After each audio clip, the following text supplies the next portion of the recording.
This is for July the 25th, the dog days of summer. And we're glad you're with us. And I got a very interesting show tonight. It's going to be a lot of fun. Tim Heller is going to join us. We're going to talk about the future of television meteorology, the future of television weather. So that'll be fun to talk with Tim, and also Dr. Cliff Mass will be joining us as well.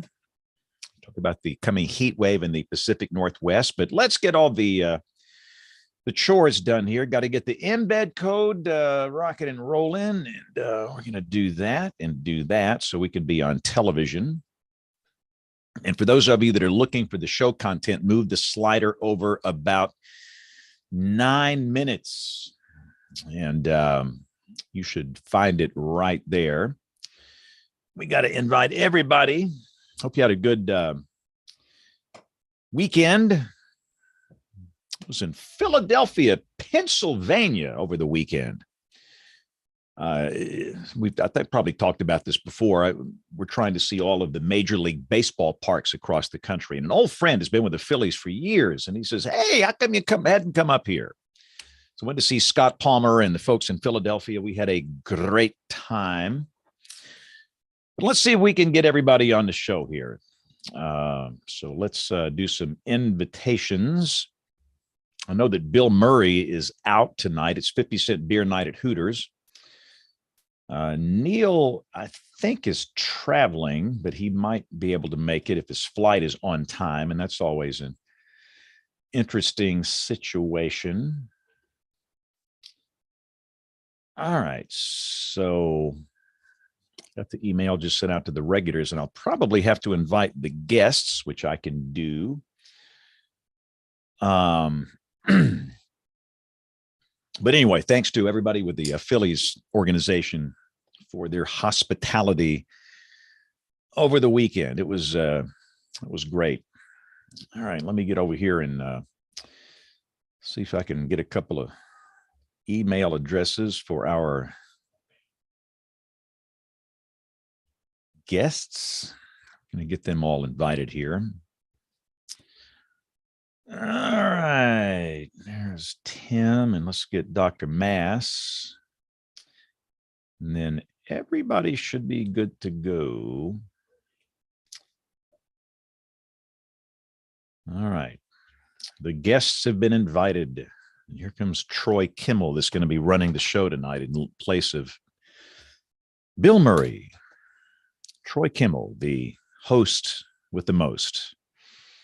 I'm not sure about that. I'm hoping I didn't stake out too much. I'm hoping I didn't overtake my Bill Murray responsibilities tonight. No, man, you've nailed it. I mean, you got this down. You're good.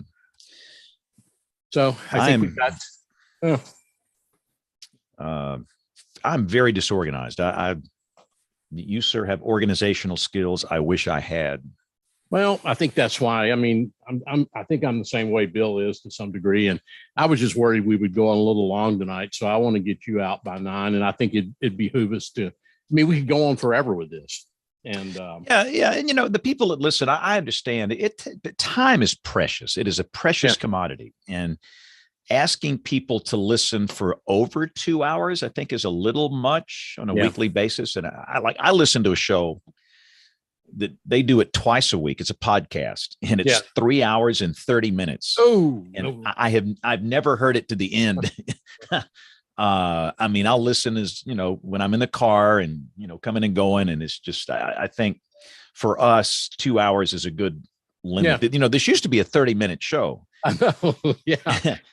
and that's when it was audio only. And this was, 16 years ago. We had a professional host that was actually like a real, broadcaster. Yeah. A guy named David Black. And, I knew that.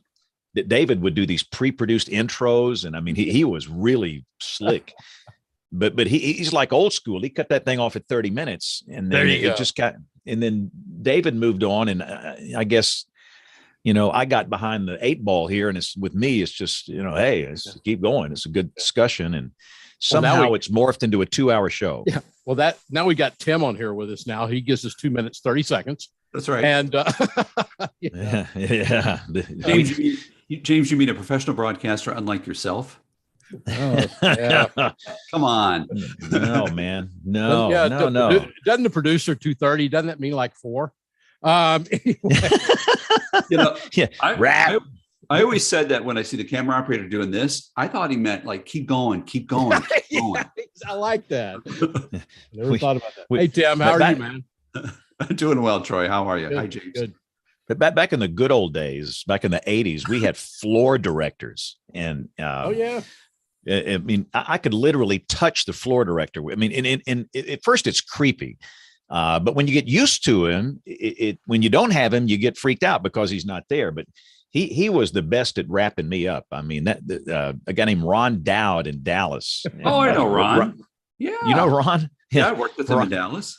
Man, Ron was my floor director, and he knew how to shut me up. I mean, he could get my attention. He was one of these old school floor directors. He's been there forever, and he knew how to handle on-air people. And yeah, he could make me stop talking real quick. He took it personally if you didn't rap when he gave. Oh yeah, no. This was serious business. He'd pull you aside and say, hey, did you see the rap? Am I not, am I not in the right spot for you? And old Bill Cunningham, he was in there. Goodness, the good old days. I think Bill is still there, James. I think he sends me notes on Facebook all the time. So he seems like he's probably still doing it. Clarice is still there. Yeah. Hello, Cliff Mass. Hi, can you hear me? Yes, sir. Okay. Thank you for So joining. you know the two greatest voices in the weather enterprise are both in the Pacific Northwest. You got Cliff and you got Morgan Palmer. I mean, you guys have the greatest voices in the weather enterprise. I mean, it's unbelievable. It's nice for you to say that. No, I'm serious. I mean, goodness gracious. Some of us struggle with it. I mean, a lot of us have to fake it. You guys just have it. You were born with it. So. Hey, I'm going to be right back. I'm going to go grab some water. I didn't realize I was empty here. I'll be right back. No problem. Okay. Yeah, Tim's already bailing on the show here. Yeah. So, all right, let's see where we are here. We can't start for another 2 minutes, Cliff. We do this and just so you'll know, and you've done this before. We're live on YouTube, and we're also live on television in my market here in Birmingham, but 75% of the people listen to the show as a podcast. So the core listener group, it's the audio listeners, and they'll be listening tomorrow, but there's a pretty loyal following that like to watch it live on the YouTube or the television on Monday nights. How many people listen or watch or whatever? Usually it's 10 to 20,000 in the summer. Oh, really? Now we've had some episodes that go, 50. So some of the biggest ones we've done have done over, 50,000. You just never know which ones go viral. It's a very odd. You just never know. But in the summer, it's typically a little lower. People are vacationing and doing everything. Jen, how are you? Great. How are you guys? Doing great. I bet you Neil's mad at me. I hope he comes on the show tonight. I know he's traveling. So CNN was looking to interview him after our show we did here on the squid fleet in the Pacific. Remember the red lights? Yeah. So CNN reached out to me today and asked me if they could have permission to use some of our show, our discussion, and wanted me to, they wanted to interview Neil. Oh, wow. Oh, my goodness. That's awesome, though. So anyway, he might be mad at me because I gave them Neil's email address. But Neil's a big deal. The man's he's a big deal. I mean, so maybe he'll be kind enough and grant him the interview. But he's traveling to the same meeting as I'm going to be at tomorrow, the AMS summer meeting. Yeah, and I know he's with the airline situation, you just never know. You never know. So hopefully he can join us. And welcome to our television viewers. It is the top of the hour, and I see Kim here. Yay. Hey, Kim. I think. Hi, Kim. I think we can get started. So let's roll it. We got a busy show here. All right. track 1, track 2. And here we go in 5, 4, 3, 2, 1. You're listening to WeatherBrains. They're kind of a big deal. Hey, that's the real Bill Curtis. How many weather podcasts get the real Bill Curtis to open them up like that, huh? And you know, some of the people on this show have many leather-bound books in their home, and their home smells of rich mahogany. But welcome to WeatherBrains. This is episode number 862. This is for the 25th of July, 2022. We are so glad you are here. It's going to be a fun show tonight. And I'll just say right off the bat, Bill Murray, who typically does all the interviews, Bill is not with us tonight. It must be 50-cent beer night at Hooters. There you so go. hopefully Bill will be back with us next week. But Troy is going to step in and kind of run the show tonight. But I do see from Heatville, USA, Kim Cloco McLean. What was your high out there today, Kim? 136, 137, whatever. That's what it felt like, especially 8 months pregnant. But I think just over 100, I can get our mesonet value. It's still 100 right now. Yeah, we got up to 103. So And it's been a when is beautiful your due date? you know, sometime near the middle to end of August. Beautiful time in Oklahoma. This is perfect time. So it's gonna be great.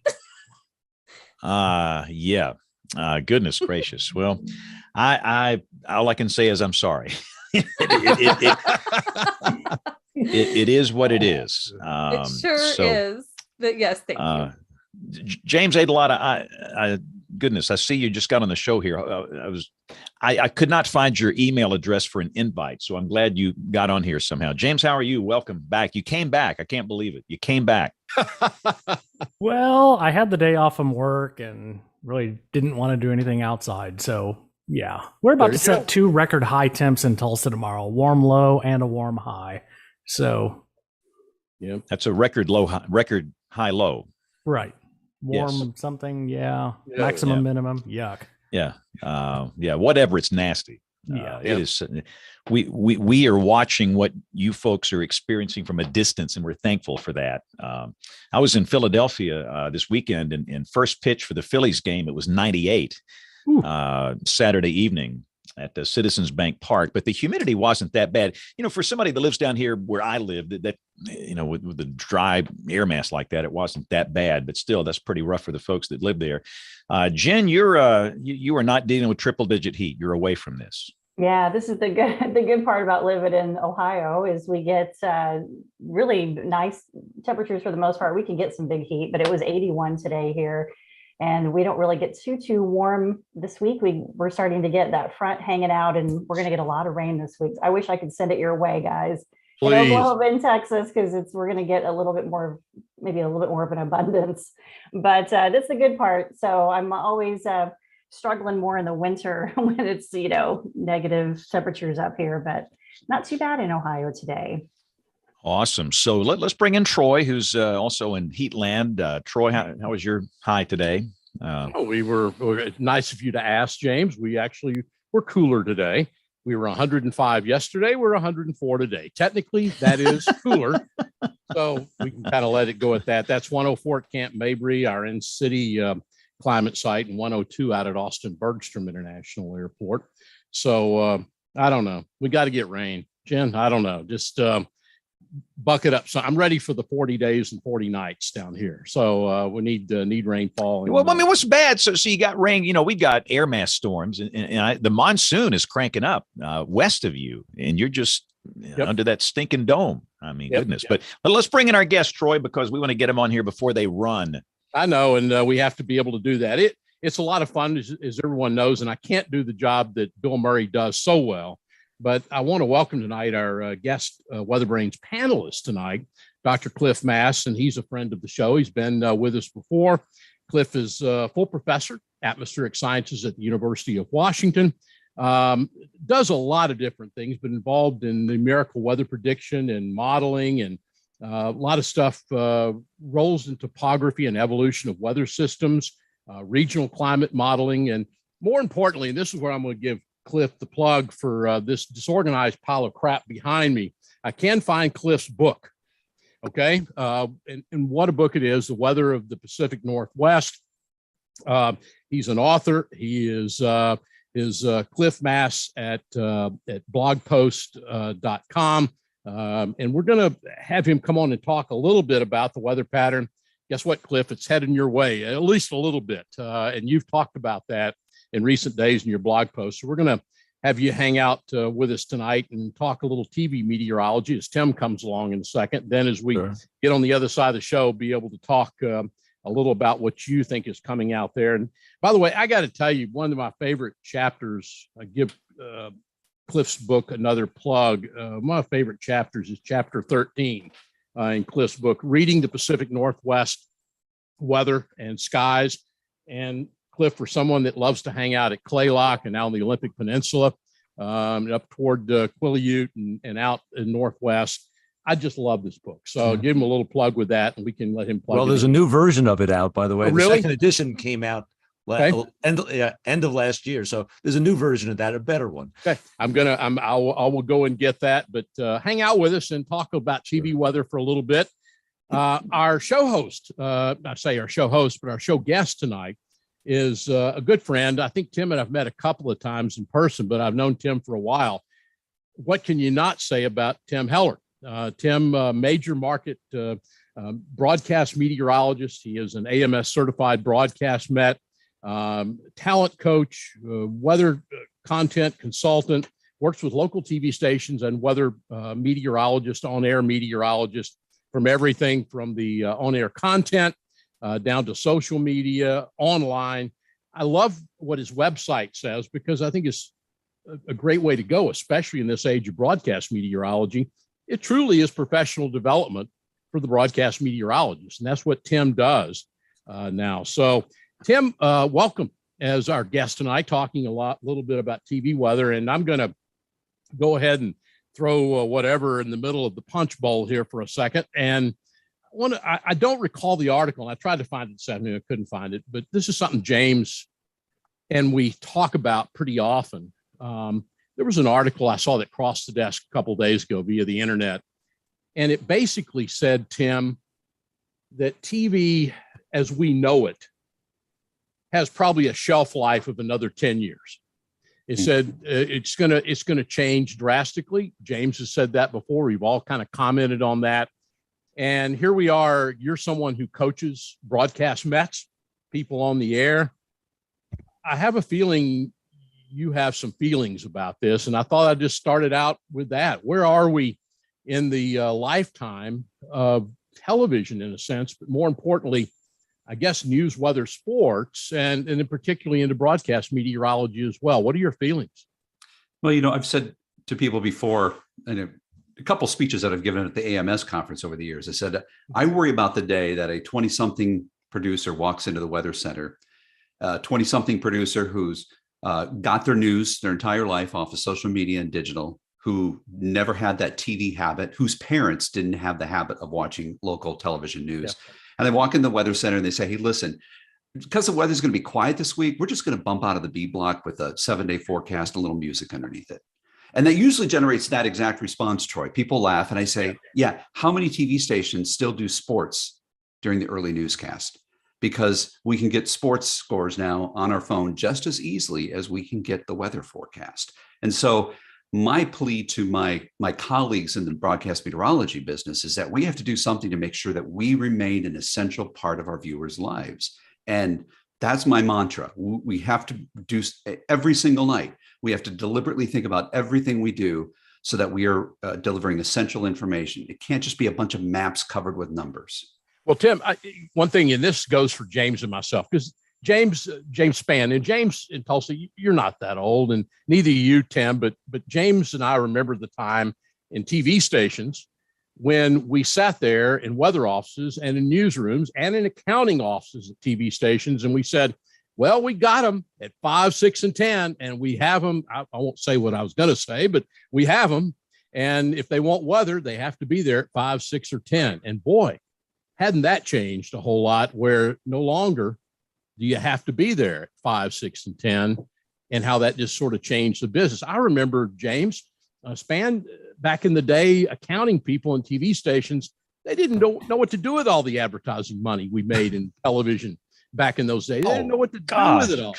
Troy. Look, so Tim, when I worked at Channel 4, I got a call from the news director. I probably shared the story on here before, about 11 o'clock in the morning. And he said, you got a live shot today. And I said, great. Where? He said, the National Hurricane Center. I said, yeah, right. Where's the live shot? And he said, the National Hurricane Center. They had a Lear jet waiting for me at the Addison Airport.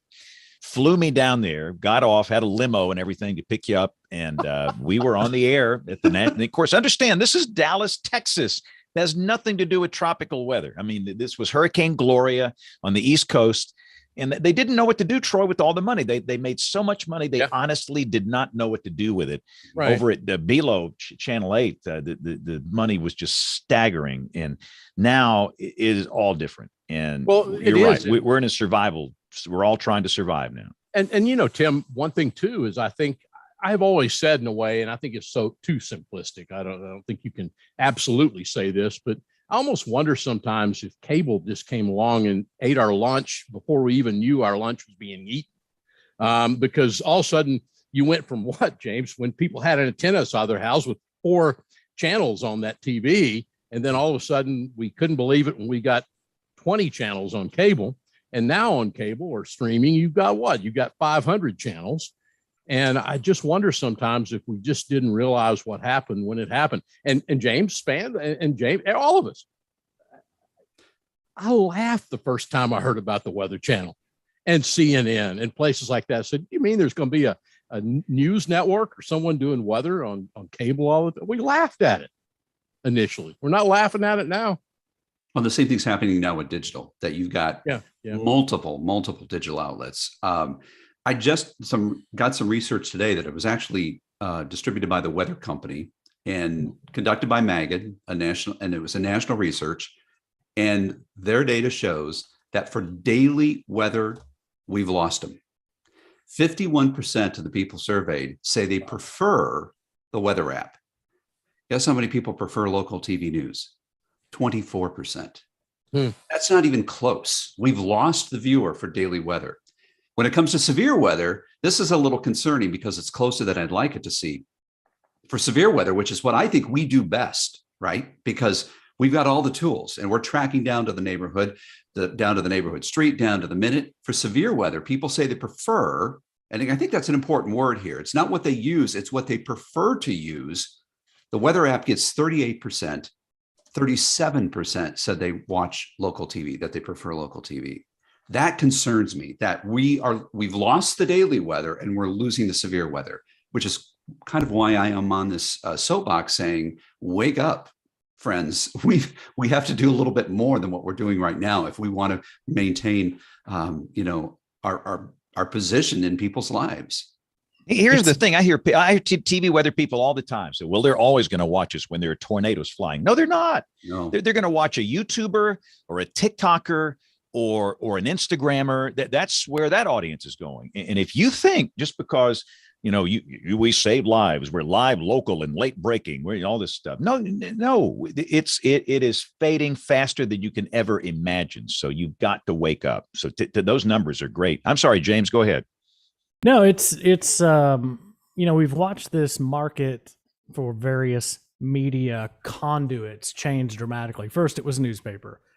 Newspaper failed to adapt. Some are still thriving. We saw it happen with local radio. Some adapted and are thriving, and now we're seeing it with local TV. And I think the ones that adapt are going to be around.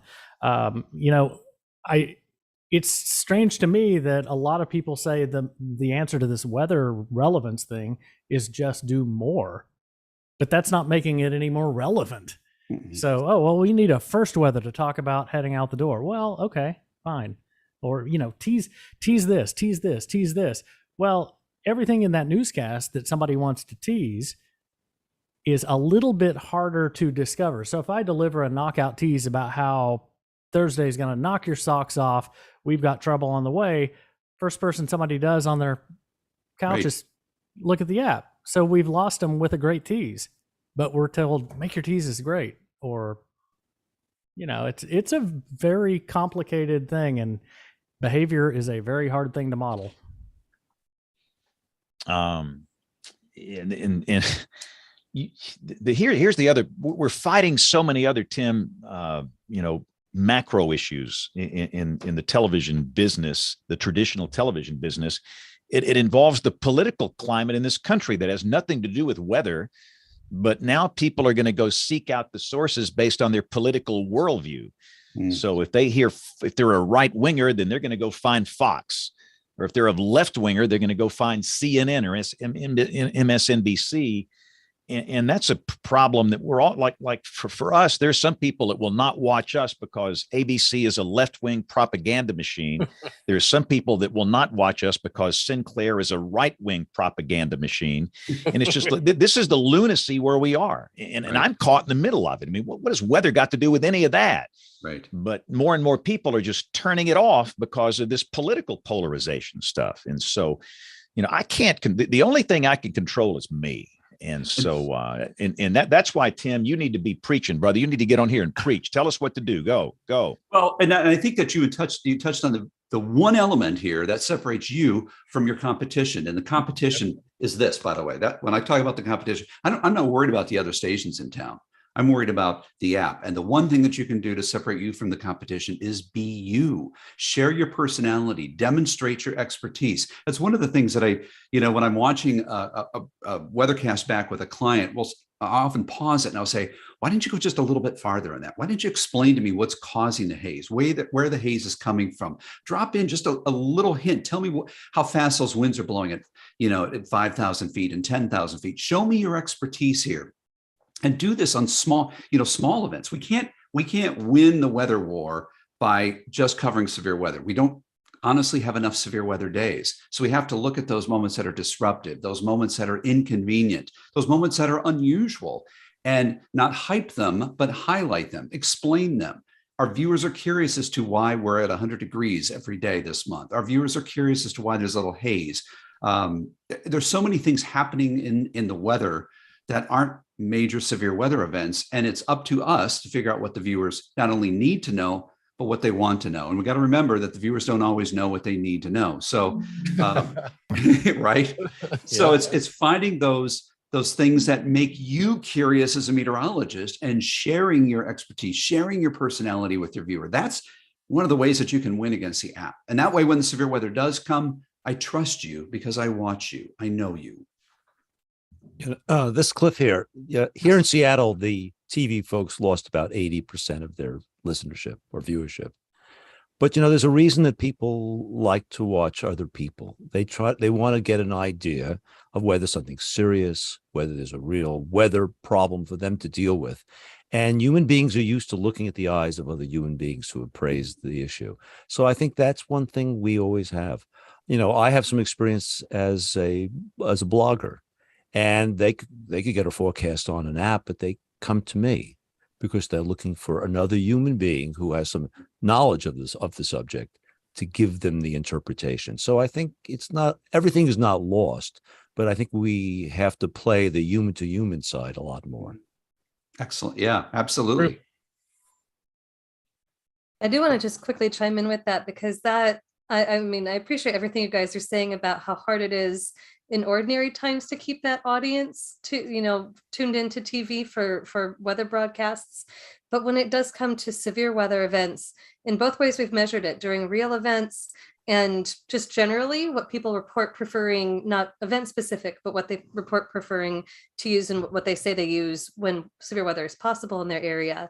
Nationwide, but especially in the tornado prone regions of the country, it is still local television, and it's not by a small margin. It's in any particular event, it can range anything from 80% to 100% of the people are engaged with their local television. In the case event the case day we just did of the December 10th tornado outbreak in the Mid-South, we saw a really interesting array where there were places where there was a lot of attachment to that local broadcaster. So they were doing that human aspect you were talking about. They were really relating to their audience, and they had established themselves. And there were other places as we went further along the quad state tornado path where that wasn't quite as evident. And in those places, you start to see more of the adoption of apps and people looking for these chasers online. And it was really interesting to see that. So there can be some variation from place to place for those reasons. And I will say, though, that when we look at the way that people are engaging with television, one of the things they're looking for is that human, like you just highlighted, Dr. Mass. And one of the things they're looking for, too, is video. I mean, they want to see the moving storms. They want to see any reports that are coming. It gives them the geographic information that they need to make the decision to say, oh, this actually is me. They're able to personalize through that medium, unlike any other. And they go often to sources like their cell phone apps for confirmation and maybe to dig down a little bit, especially if you have a big outbreak where a lot's getting covered at once. They want to just focus on their area. They might have that open while they're watching you, and they're kind of putting it all together. So in some sense, yeah, you might be competing with those apps, but you also might be part of an ecosystem with them where people are getting just different things from you than from other sources, and learning how to play that up, what it is that you specifically can offer. I wonder, Tim, what you think about that being a unique aspect of this. Yeah, certainly. The survey that I quoted at the top here, that was a nationwide survey. So obviously that's going to play different in markets. And I see the same thing when I'm working with clients. There's some markets where the content is very generic. And, I still see people in major markets starting their weathercast with, here's today's almanac, here's the current temperatures, here's the SatRad loop. And that's not telling a story. And that's nothing but, I call that a data-driven weathercast. There's no personality in there. There's nothing in there. There's no meat. And, but it really comes down to the person, and it can be, and it's not just market to market, but it's station to station. If you've got somebody who's got a really strong personality and they connect well with their viewers, obviously that's going to be a huge difference in terms of where they go for weather, both on a daily basis and severe weather days. Tim, if you're looking at, I love talking about the almanac. If you have a real strong personality-driven weathercast where there's a story and they're really doing that, you're not one of those people that wants to get rid of the almanac altogether. If you're tied into that story, or there's something in that almanac like a record high or a record low high or whatever for the day. Right. There's a reason you could use the almanac every day for the last month, because people want to know where they are in relation to norms, where they are in relation to the records, but it has to be part of the story, right? Right. I'm not against the almanac. I'm talking about people that do it on a day when the temperatures are near normal. Yeah. There's certainly more interesting things to talk about. Yeah. Got another question for you too. And Jen, I'm going to pick on you for a second. There are a lot of us. In fact, most people here on this show probably have done radio in one form or another. And Tim, do you have any insight? I'm going to throw it to Jen because I want to know, do we really have any insight on radio? Jen, go ahead and take it from there, because I know this is something you do all the time. Yeah, I mean, that's my full-time gig. Yeah. I mean, I have a roof over my head because of the radio industry, and I've been doing it since 1997. And I've seen so many changes in the radio industry. You cannot just be a meteorologist, though, on one radio station, because you won't be able to live at all, because they just don't pay, and they don't even have staff half the time in the building unless it's for morning drive. Right. And so I have over 70 to 75 markets that I cover on different radio stations, and it's all 7 days a week, it's trying to cover that. But I get a lot of insight when it comes to the TV broadcasting on how to, retain, viewerships. But for us, we're retaining the radio stations. I don't know if you have any insight into the radio industry. If Troy says TV has 10 years, what does radio have 5? I don't know where we're going. It makes me a little nervous because our competition obviously is the app too. But a lot of young people may not even know what a radio is because they listen to podcasts or they listen to digital, and they may not turn on the radio, and they're certainly not going to do it for a weather report. It might be because they're trying to, find something. Maybe they're trying to find traffic and they happen to hear radio, a weather voice. So I was just curious if you've had any insight on that at all. Yeah, I haven't seen anything, in any of the research that I've looked at that points to, radio separately versus TV. Most of what I've been looking up is how does TV compete, especially compared with the app. Yeah, I think I'll be honest with you, I think we're just hanging on because I don't think radio is completely dead. I think people still do listen to radio. I don't necessarily know that they're listening to it for severe weather coverage, but I think some do. And, and that's great. But a lot of the feedback that we get is, we've had to pare down, blah, blah, blah, but we don't want to lose you because we love your voice, or it's a different voice. Mm-hmm. And so I think that's where it comes down to. It's not necessarily, if I'm smiling through your sunny forecast, that certainly helps, so I have to make sure that my focus is, if you do hear me in your car, can I connect with you still for the 20 seconds I get to speak to you? So I appreciate it. I just was curious. Yeah, one of the things I've seen in some specific market research, and I can't get into the specifics of the specific market where this was done, but one of the things that they noticed was in their research was that their viewers were, and it was a high percentage of viewers were often hearing about changes in the weather first from outside sources. So they might see it on social media, they might see it on a pod, or hear about on a digital platform or website. And I would expect that radio is part of that. And then they tune into TV to get more of the details. And so it's kind of one of those things where there is a tune-in factor there that is somewhat measurable too in some markets where where we're specifically we're working very hard on what we're putting on the website, what we're putting onto social media, because we know that those viewers are translating into television viewers. So we're almost like using these digital platforms as a lifeline, if you will, to kind of follow Troy's analogy at the top here, to we're kind of extending our lifeline just a little bit longer here and taking advantage of those digital platforms and those eyeballs that are looking elsewhere. I think, and Kim's the expert here, but information seeking goes in cycles. So people get one nugget and then they're seeking to confirm this information or clarify this information, just kind of extinguish ambiguity in some way or another. And I think you've found a pretty good funnel there. Jen, don't you think too in radio that it depends on what the dedication for the local station is on weather coverage in a sense, because there are places, and I think James is up in your neck of the woods, up in Tulsa, and I don't know if they're still around or not, but I just remember, is it KVOO that was in Tulsa, and they used to have their severe weather chart because it wasn't visual means it was all audio, but they had a chart that they had out that basically was a bingo. It was square so and so. This is where the severe weather was, and I still got some. But we're back here, KVOO's. Brochure that they would get to listeners rather about how they covered severe weather on the air, right? Yeah, and that was all of Mike Oatman's stations, KFDI in Wichita. There was one in Wichita. They all had the coordinate system. So they would say, warning is issued for X county. That's B1 on your KVOO weather tracking chart. And it was really kind of the Great Plains version of a hurricane chart. Yeah, a lot of radio stations have shot themselves in the foot because they went so syndicated with the voices and they got away from being local.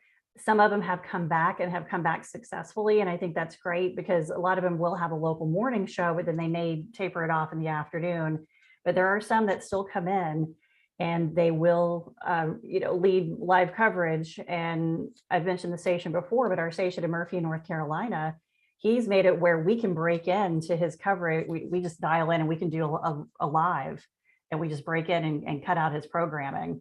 And he's made it where he doesn't have to be at the station. I think if more stations were to adopt something like that, I don't want to say that too loudly because I can only be in one place at one time, but it's a very good, but they are an area that really needs local because Chattanooga is 2 hours west. Asheville is, east. I mean, and Atlanta is an hour and a half away. They have no big city that really feeds their local market. So he does. And he's been very successful at building a community. But he also built a community on Facebook. And so I think that's another area that radio stations, just really they just kind of dropped the ball of really building their identity on Facebook or other social media platforms too, to try to, and then market their meteorologists or market their severe weather coverage and stuff like that. Some have been great at it and some haven't. So, I'm still hanging in. I love radio. It's such a great medium. And, if you lose your power, you still have radio. You can turn on and listen to streaming. And sometimes they do stream the TV stations, but I think it's really great if you could have a voice that's telling you what the forecast is. And, especially when you're traveling, that's such a huge deal, mile markers and stuff like that, because people may be traveling and have no idea where they are. So there is still a need for radio. I just get a little bit nervous because I just do, I'm just not sure where we're going. So.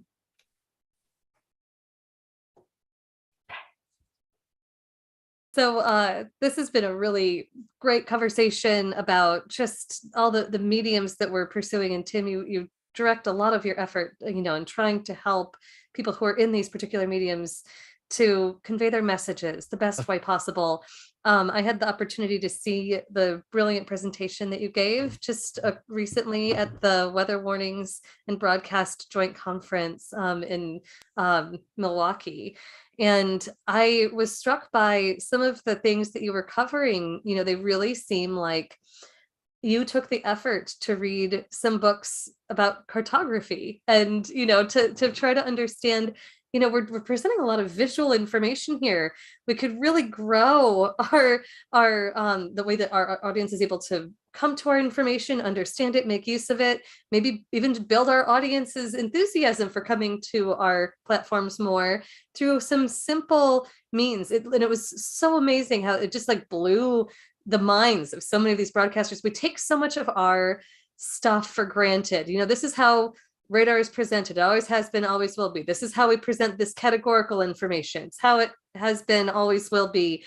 And you suggested there are alternatives. So I'm curious if you want to highlight anything in particular from some of those pointers that you give about, maybe just some, even like a lot of what we're talking about here is infrastructural. It's really easy for broadcasters, I think, to feel like, gosh, what control do I have over this?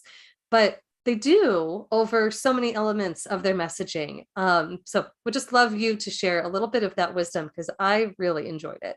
Well, thank you. I appreciate the feedback. Thank you. So the presentation I gave was called The Art and Science of Weather Visualizations. And, the science part of it is, there's been a lot of research done in terms of data visualization that I wanted to bring to the table to kind of show my colleagues, and I consider myself a broadcast meteorologist, even though I'm not on the air right now, but to show my colleagues that there is some science out there that backs up the design of our graphics. And really, some of that came from, it was an eye-opening experience for me, was a presentation that was at I think it was 2015 watch warning conference, and it was in Raleigh, Durham, and it was another combined conference with the AMS broadcast. And there was a graphic artist there who gave a presentation, and it was interesting because I remember him starting by saying, first of all, I know nothing about weather. I'm just coming at this from a design standpoint. And he brought up several different things in terms of design, but the one thing that really stuck with me is he said, we're really good when we're making our graphics. We keep saying, what else does this need? What else does this need? And the question we need to be asking is, what else doesn't it need? What can I remove from this graphic so that it makes more sense? And I'm sorry, I forgot his last name, but him and I have been communicating back and forth since then, because I was really intrigued by his discussion. And so I started reading up on data visualization and, different books, and a lot of things have been written lately about PowerPoint, but those recommendations work for us too, because we are basically creating really fancy PowerPoint. So one of the suggestions that keeps coming up over and over is deliver one message per graphic. And you might recall in my presentation, I showed what is a very real map I pulled off of a station website where they have color contours underneath for temperatures. They've got winds, they've got satellite, they've got radar. There was a jet stream, there were city names. I mean, it was just this, I call it data vomit. And this is a graphic they show every single day. Show title. No name. No. So, and there's no reason for that. And so one of the things that keeps coming up in the research is the cognitive process that is required on the part of our viewer to understand our message and to understand. Our graphics are part of that message. So anything we can do to reduce the cognitive processing will help the viewer. And that's in Daniel Kahneman's book, Thinking Fast and Slow. It comes up over and over in a lot of the research. And so simplifying one message per graphic is key there. One of the things I also point out is using color as a communication tool. And I am on a mission to find the end of the rainbow color table. Other scientific organizations have moved away from the rainbow color table. I understand that as meteorologists, we love rainbows, but it is the worst color table you can use, and we use it for everything. There's no one rainbow. It's not intuitive because there's no one rainbow. Some rainbows start with blue, some start with green, some end with red, some end with purple. The yellow, which is the highest luminance, falls somewhere in the middle, usually, but sometimes it's on the high side of middle, sometimes it's on the low end. So there are much better choices out there. And in addition to that, for 8.5% of people, which is a significant number, the rainbow color table doesn't work for them because they are colorblind. And the shades of green, which we use to show the lowest values, look like the shades of red, which we use to show the highest values. And I did some of my own research. I found some people that were colorblind through my Facebook page, and I sent them some regular radar images, and they all came back. This is the most complicated radar scheme, and everybody uses it. I have to have my wife explain it every time it comes on. And I get that people who are colorblind have figured out ways that they can compensate. They know which red light, where the red light is and the green light is on the traffic signals. But I contend that in severe weather situation, where you've got tornadoes that are developing and you've got severe thunderstorms developing, and those shades of red and shades of green are showing up all over the map, and we're looping it over and over and over and over and over, and we're zooming in on a topographic map. And that is like the most confusing thing for people that are colorblind. And that is the moment they should not be confused, not when there's severe weather. So there is, in fact, I spent a lot of time designing a what I call CVD safe, and that's color vision deficiency. That's the politically correct term for color blindness. So a CVD safe color table for radar, and you remove the shades of green and you replace it with shades of blue. So you go blue, yellow, red. And now I know a lot of TV people are going to say, but wait a minute, I use blue for snow. And my response to that is, what is snow? What color is snow? It's usually white. So why don't we make snow white? If you give a child a box of crayons and you say, draw a raindrop, they're going to pick the color blue. It's an intuitive color. We learned that when we're in kindergarten, raindrops are blue. And then somewhere along the way, we started using green. So, for radar, there's a better choice. For your other data values, use a monochromatic scale. You can use a monochromatic scale, for example, shades of orange to show wind, shades of, I showed some examples where I showed storm surge in shades of purple, because for SPC, their watch warnings for storm surge are in purple. So there was some continuity there. For flash flooding, I use shades of green for precipitation accumulation. And you always have to be consistent. So your lighter values are the lower numbers, your darker shades are the higher numbers. So you have to be consistent in your shading. And you can make multiple versions of these color tables, depending on, if you've got a light rain event or a heavy rain event. But as I showed in my presentation, the monochromatic scale works. So that's just a couple of things I wanted to highlight. But thanks for asking, and thanks for the feedback of that presentation. Yeah, the transition from the rainbow qualitative color scheme to monochromatic is what blew so many people's minds. I think that was, it was astonishing to see my team that was in the audience was kind of ribbing at me, because this was something that when I came to the lab, I work at the severe storms lab, and we do a lot of test bedding of probabilistic products. And when I came, I saw that they were using rainbow colors for everything. And I did for exactly the reasons you stated. And because there just could be there could be some negative implications for encoding risk in threat levels in cool colors. I suggested, hey, try monochromatic, and you could actually then make simpler graphics, and sometimes there are reasons that you might want to use the rainbow color scheme. I don't know if you've come across this guy's work, but Marc Mamanier is a cartographer who loves weather, and he has written a couple of books that involve our discipline. And in one of them, he makes a bit of an argument for the rainbow color scheme in certain situations where you want really visually differentiable data classes, and there's no way around it.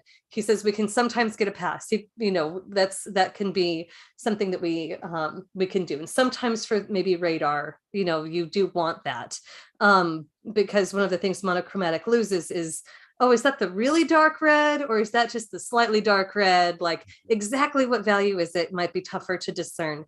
But overall, if you just want to get out a gist message, which is often what we want to do, that is a really lovely way to go. Or if you don't have a whole lot of data classes.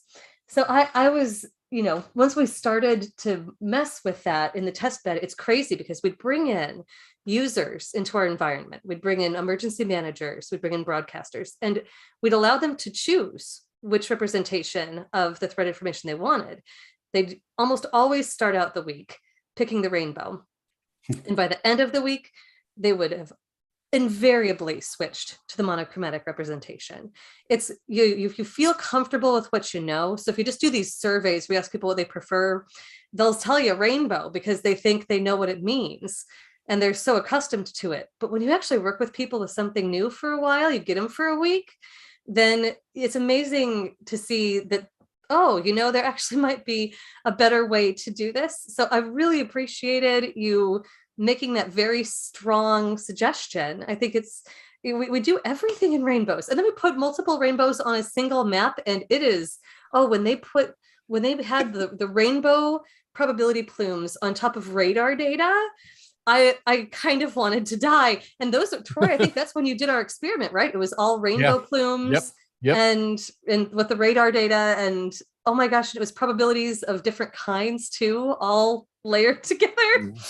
Fantastic. I'll say one thing about the monochromatic scales. They work best if you've got data over top of them. So you might recall in the examples that I showed in my presentation, there were numbers on top. So the color is used as a communication tool to help you focus on the numbers of higher values. And sometimes when you use that rainbow color table, especially with that shade of yellow stuck in there, which is always so vibrant, that your eye goes to those values and not necessarily the one of upper levels. So by using the monochromatic scale, you really kind of focus the audience's attention on the higher numbers, the worst conditions, if you will. And one more thing about this, and I'll let it go. I was at another conference and I gave a presentation, and it was like one of the first presentations, and I kind of felt bad for everybody that followed me because they all had rainbow graphics.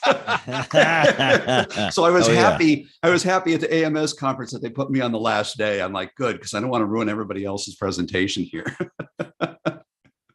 What about, Tim, all the discussions about the SPC outlooks and the colors and so forth? I'm not sure that we have all come to an agreement on that, of whether about how much we like that. And then you get into markets where you don't even see the same categories used. Right. Where are we on that at this point? I mean, we are nowhere.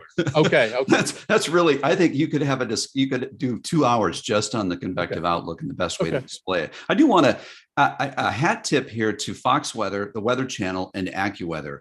Because if you watch them, they do a lot with monochromatic colors, especially with the SPC outlook. Yeah, that they've gotten away from the avocado colors, I'll call them, that the SPC naturally uses, which if you put them through a colorblind simulator, depending on the shades, they're completely confusing because the higher value looks exactly like the lowest value, which is okay on a wide map. But we all know in TV, we zoom that down to the county level and you completely lose the definition there. So a monochromatic scale really works. And by the way, and I purposely created this because there's a lot of information that about this out there. So I kind of wanted to have a spot for people to go, but I created a page on my website that you can't get to unless you know the link. And it's simply hellerweather.com/resources. And it's got a whole bunch of color tables on there that you can download, and it gives you the RGB levels to get you started. And one of them is a convective outlook. In fact, in that particular file, I think I've got like 3 or 4 examples of monochromatic or even scales that use 2 colors as opposed to just one. But that's just hellerweather.com/resources, and it's free. And if you got something else, if you want me to post something and it's not up there, let me know and I'll play around with the color table and find one for you. I think it's really, I remember when we switched from we upgraded to Triton i7 or something. Troy makes fun of me for not being old, but that tells you right there. And we were worried about one of the Mets and what kind of graphics he would be making as he kind of went off script. And I remember telling him, hey, just because you have 16.7 million colors, it doesn't mean you need to use all of them. And at the time, when some of the consultants one of the recurring themes when they would watch my weathercast, which I was really insulted by initially, was you are easy to watch. And now I think that's great. Mm-hmm. But I think there's we're insular as an industry. As much as we rely on audience, I think media is very insular. I think there's an enormous temptation to do weather that other meteorologists can understand and follow, and we forget who the audience is. I had the same discussion with a pastor friend of mine about church and worship styles. So. I think some of the worst advice that broadcast meteorologists have ever been given by a consultant is tell a good weather story. And I think everybody in the business has heard that from a consultant at one point. Just go out there and tell a good weather story. Viewers want a weather story. But here's the problem with that. For us, the data is the story. We see a story in the 500 millibar chart and think that everybody else gets excited. We see a story in the data just like a doctor sees a story in an x-ray, just like a mathematician sees a story in an equation. And so I don't use that. I tell my clients, my coaching clients, find the essential message, figure out what your essential message is in this particular weathercast, what you want people to remember. What is it that they want to know? What do they need to know? Figure out what that essential message and then deliver the message. It's really that easy. And figure out the best way to deliver the message. And that is not going to be throw every single map you have into the weathercast, including the almanac, Troy. Yeah. But starting with the message and then figuring out the best way to deliver that message. So let me change the subject here real quick. I want to talk about time management. Okay. I mean, when I was young, Troy, and we were young, we would go into work, 1, 2 in the afternoon, and you would get all your graphics together and go on television at 6 and 10. We had the 6 o'clock news. We had the 10 o'clock news. Today, in my case, I'm working, and this is no exaggeration, from 4 to midnight. And I don't spend a lot of time making these graphics. I see a lot of stations where they do the, fancy, augmented reality stuff, and that's fine. But I choose to spend more of my time, Tim, out in schools. Maybe I'm just old, and you're not supposed to do that anymore. I drove 70 miles to speak to some senior adults this morning. Mm-hmm. I'm in a school every day. Tomorrow morning, I'm driving to Dothan, Alabama, which is 3 hours away. 3 hours. I'm driving 3 hours down, 3 hours back. The minute I get off the morning show on television at 6:25, I'm gone.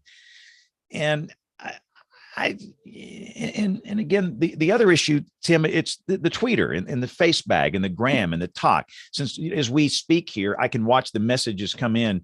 That they just come in.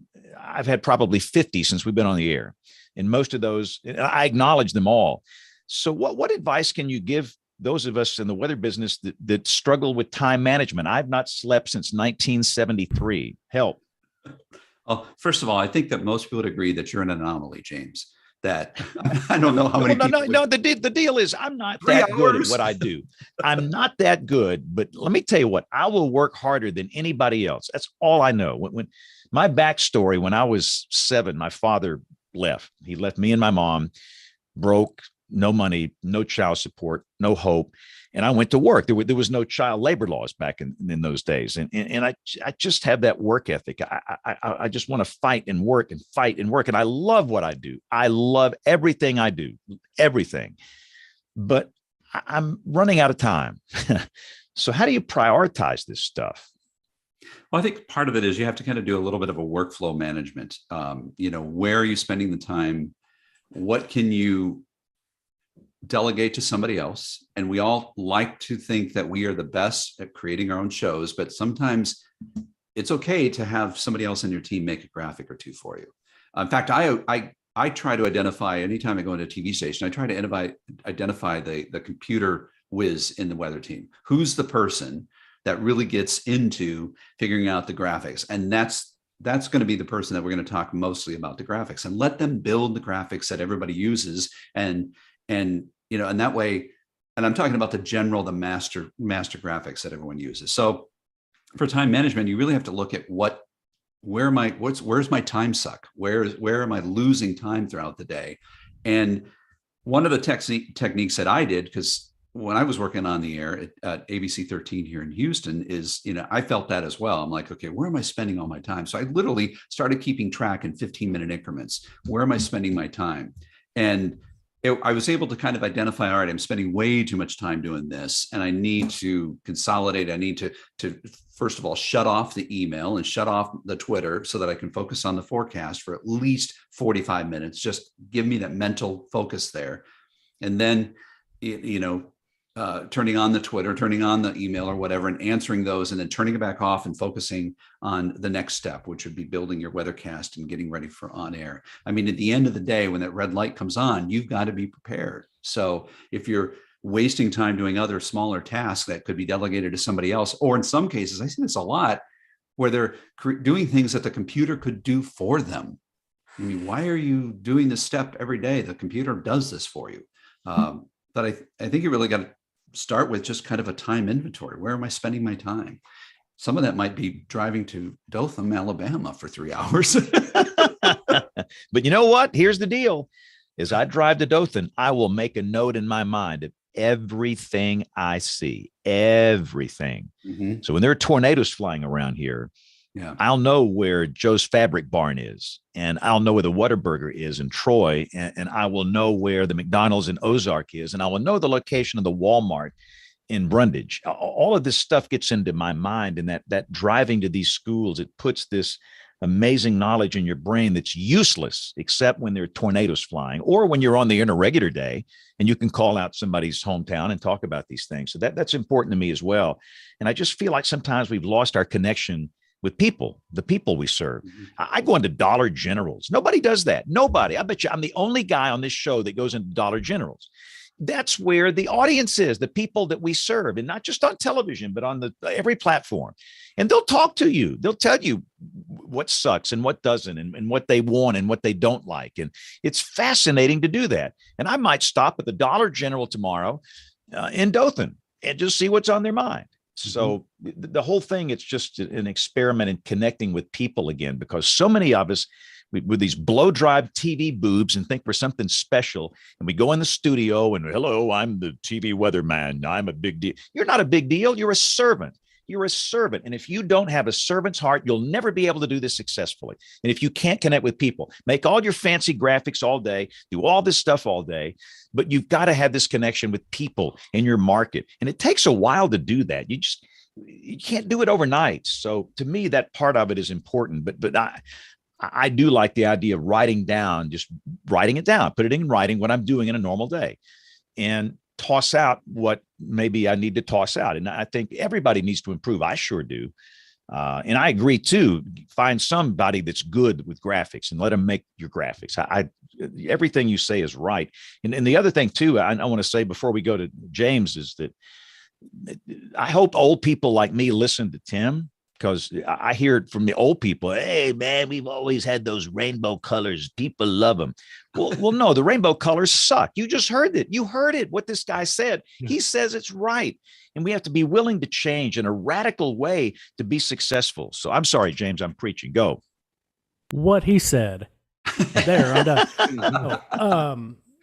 And I think on a small scale, I've got 2 points to make. On a small scale, we see the time management difference, and Troy and James know what I'm talking about, and Tim, you do too. Before 88D data was available to us and we were covering severe weather, we might not have been on continuously for a tornado warning. we looked at radar and said, man, I wish we had more data. I wish I could see what's happening there. All I see is this pixelated, maybe if I'm lucky, it's in color. And then 88D comes along. We get more and more data. And now it's like a pilot of an airliner when there's a problem. It's an information management problem. You have to triage your information during severe weather and look at what's important. Do I want to look at all the tilts of the 88D while I'm on the key wall? Yes. Can I? Absolutely not. So it's all prioritizing and being present in where you are. So I'm lucky enough to live close enough to the TV station to get a dinner break and go home and enjoy time with my 9-year-old today girl who's out at dance this evening, and my 10-year-old boy. So I am locked in during that time that I get to be home in the evening between newscasts, and then it's back to work, and then I'm locked in at work. So to me, it's less time management and more of being present in where you are as well. I think going forward that my expectation is that in the future that AI is going to take over some of our tasks. And I think one of the first tasks it's going to take over will be the forecast. And it will, because stations are moving into this, with next gen TV, with these streaming channels, these personalized forecasts. There's no way that we're going to be able to forecast for 56 different communities for the next 7 days. And that's going to be that's what viewers are going to expect. They turn on their TV or their streaming channel, they're geolocated, the system will know where they are, and it will magically show them the forecast for their community. There's no way we could do that. So we're going to have to turn over the forecasting I believe, this is my thought, is that it's going to have to turn the forecasting over to augmented reality, or not augmented reality, artificial intelligence. And those models are getting smarter. They're getting better. They're using AI right now to make the models smarter. I know the weather company with IBM and their graph model, they took a lot of hits when they first released it, but it's a model that is continually learning and improving on itself. And so our job is going to become less about the meteorology. Yes, we still have to know the meteorology in order to explain it to our viewers, but in terms of developing the forecast, I think some of that's going to have to be turned over to the computers. And our job and I almost said simply, our job will be to communicate. And that's, we're going to spend 99% of our time communicating, be it in a school, be it on a podcast, be it on the radio, be it in front of graphics that don't show rainbow colors. But the weather part of that, the meteorology part of it, I believe, eventually and very quickly is going to have to turn over to artificial intelligence. There are fine meteorologists. What your feedback is on that? Yeah, there are fine meteorologists that have been working on that forecast all day at the National Weather Service. My crew in Tulsa is fantastic at the Weather Service. And I think forecasting in the end is not going to help us build an engagement with viewers. And this kind of comes full circle to what we started talking about with the apps. And I wrote this article on my webpage, I think it was back in June, that our competition is getting smarter. And the competition I refer to is the phone. Apple bought Dark Sky, which is one of my favorite weather apps that tell you when the rain's going to start down to the minute and tell you when the rain's going to end to the minute. And you know what? It's accurate enough to be useful. And that's my point with the weather apps. I know we can snub our nose at them all we want as a community of meteorologists, but at the end of the day, for the average person, they are accurate enough to be useful. And by the way, the audience thinks that we are inaccurate. So the playing field is kind of level there. I don't think we can win by accuracy. I think we've got to find other ways. And that gets back to storytelling, not data telling. What's that app that curses at you? When it's hot and muggy. What?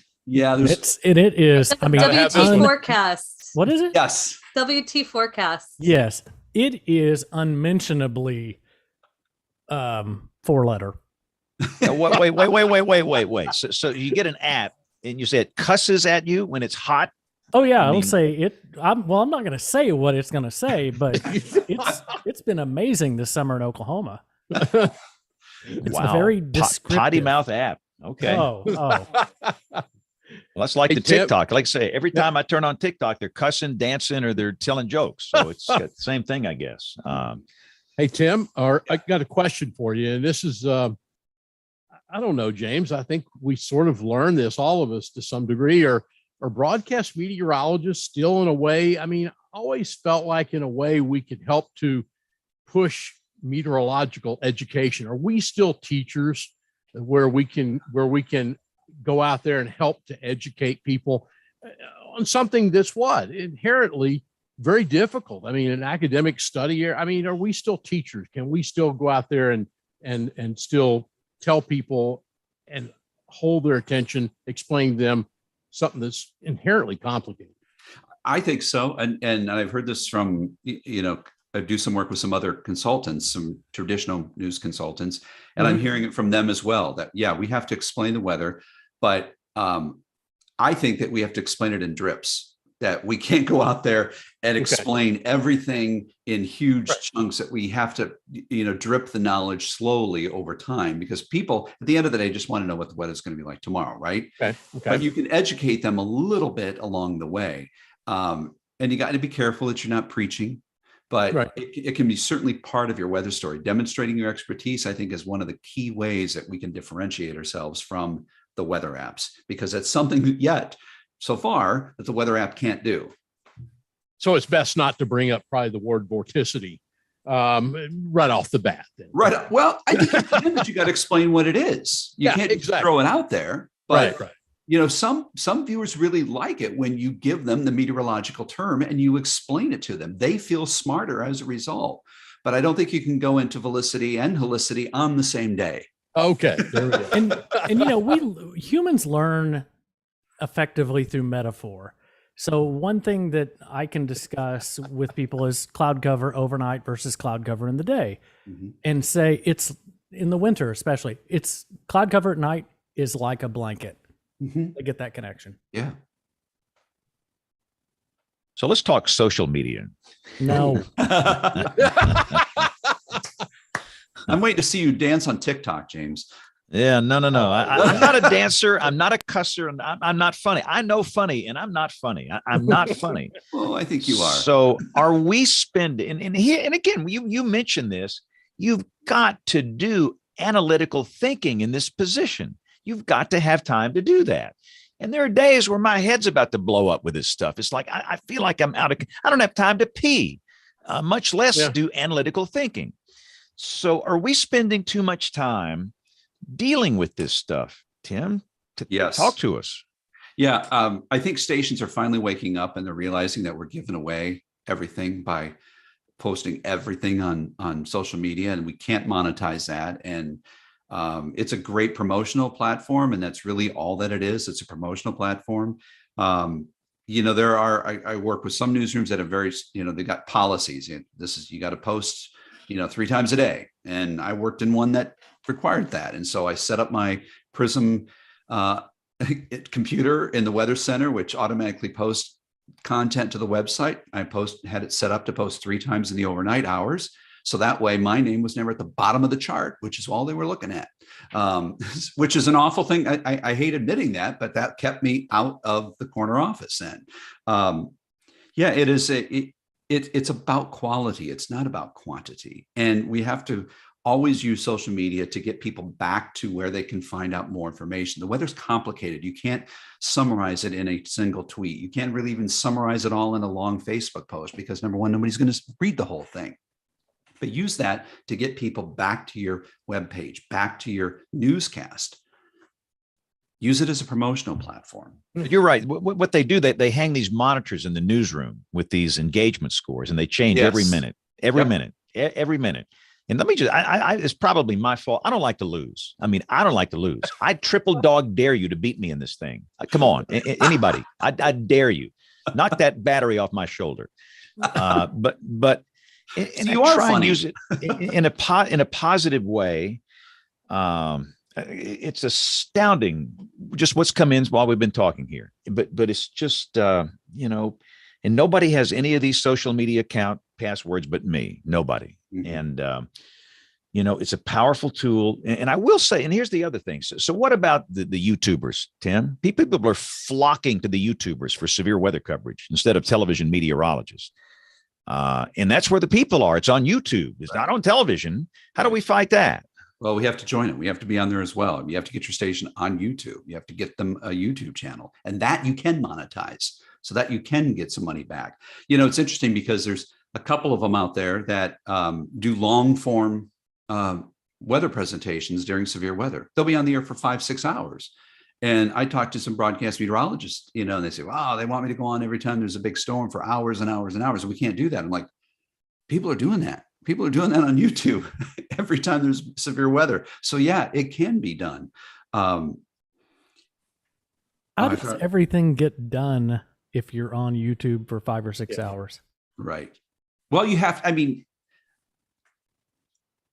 to have some moments where you step away and you do some reanalysis. I can only give you the, for example, when we did extended hurricane coverage at ABC 13, we set it up so that the shifts kind of overlap. We always had 2 people on the air, and 2 people kind of, their next schedule kind of overlapped a little bit. So they come in, they could do their own analysis. We could have some conversation with them, when we threw back to reporter, so that there was continuity there in the coverage, but that way there was at least some time where people could look at the latest data.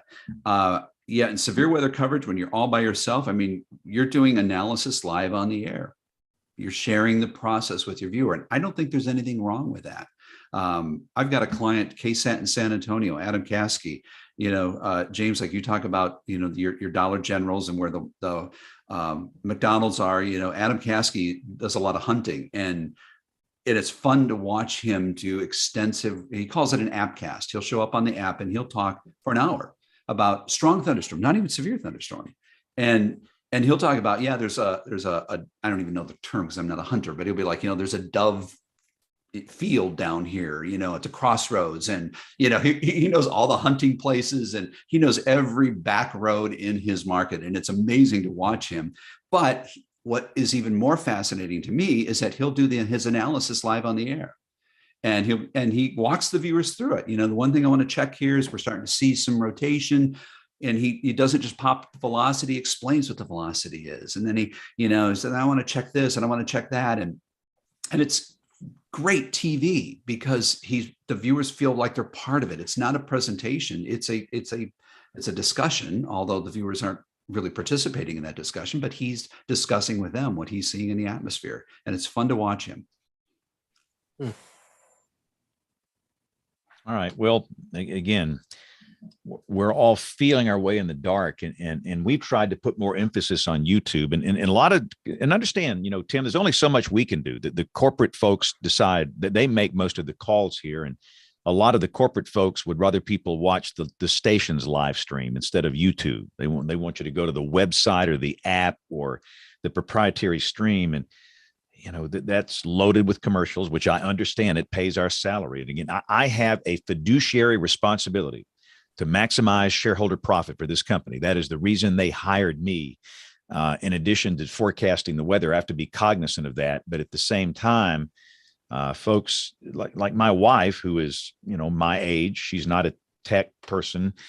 I don't think she's watched linear television in probably 5 years. She just goes to the, over the top box we have and watches her YouTube gardening channels, and she watches the streaming stuff. And when she watches severe weather coverage, she'll probably just go to YouTube. And if we're not there, she's not going to watch, right. And we have to be there. And thankfully we are there in my case, but it took a little while to kind of get that done. But again, I just see it, Tim. I see it in the severe weather stuff. It's slipping away. And quite frankly, most of the YouTubers have no formal training in meteorology, none, right. Yeah. Zero.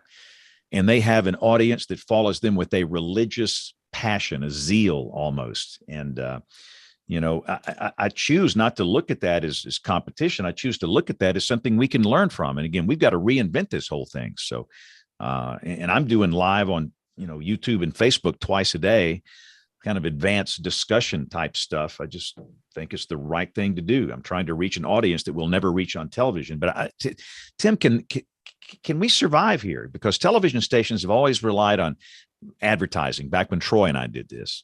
Now they rely on carriage fees from cable companies, satellite providers, That's going away. Right. And it's going away. So they have to fall back on advertising. And now you've got maybe 1/16 of the audience you had 30 years ago. Is it a house of cards? Will this whole thing survive, Tim? I don't think. I'm optimistic that we can figure out how to do this. And I think the key there, you talked about severe weather. The audience doesn't know when a storm is severe. They're interested in every storm that comes to their neighborhood. If they hear the thunder, they want to know about it. It doesn't matter if it's producing 1-inch hail or pea-size hail. They're still curious about that storm. And so we've got to be there for the big events, as well as the smaller disruptive events, or even the smaller inconvenient events that are more short-lived with a limited duration and a limited impact. I've had times where in my own neighborhood, there have been we had a massive electrical storm go through one night, and I turned on the TV first because I thought, well, I knew there was no warning on it, but I was curious, is anybody on TV? And then I went to every station's website and app. Nobody is anywhere. And this is sitting over the 4th largest city in America, a massive lightning storm, not severe, but certainly a disruptive storm, and one that is waking up a lot of people. And stations aren't covering it. And we've got to be there for those events as well. That's how we survive, is providing coverage when the viewers are disruptive, when they're inconvenienced by the atmosphere, as well as when it's severe, because somebody's impacted by that. It may not be a storm that sends them to their shelter, but it could be a storm that keeps them inside or pulls the team off of the field because there's lightning, or you have to postpone an appointment because of heavy rain and some street flooding. Not necessarily severe, but certainly an impactful event. And we've got to be there for those too.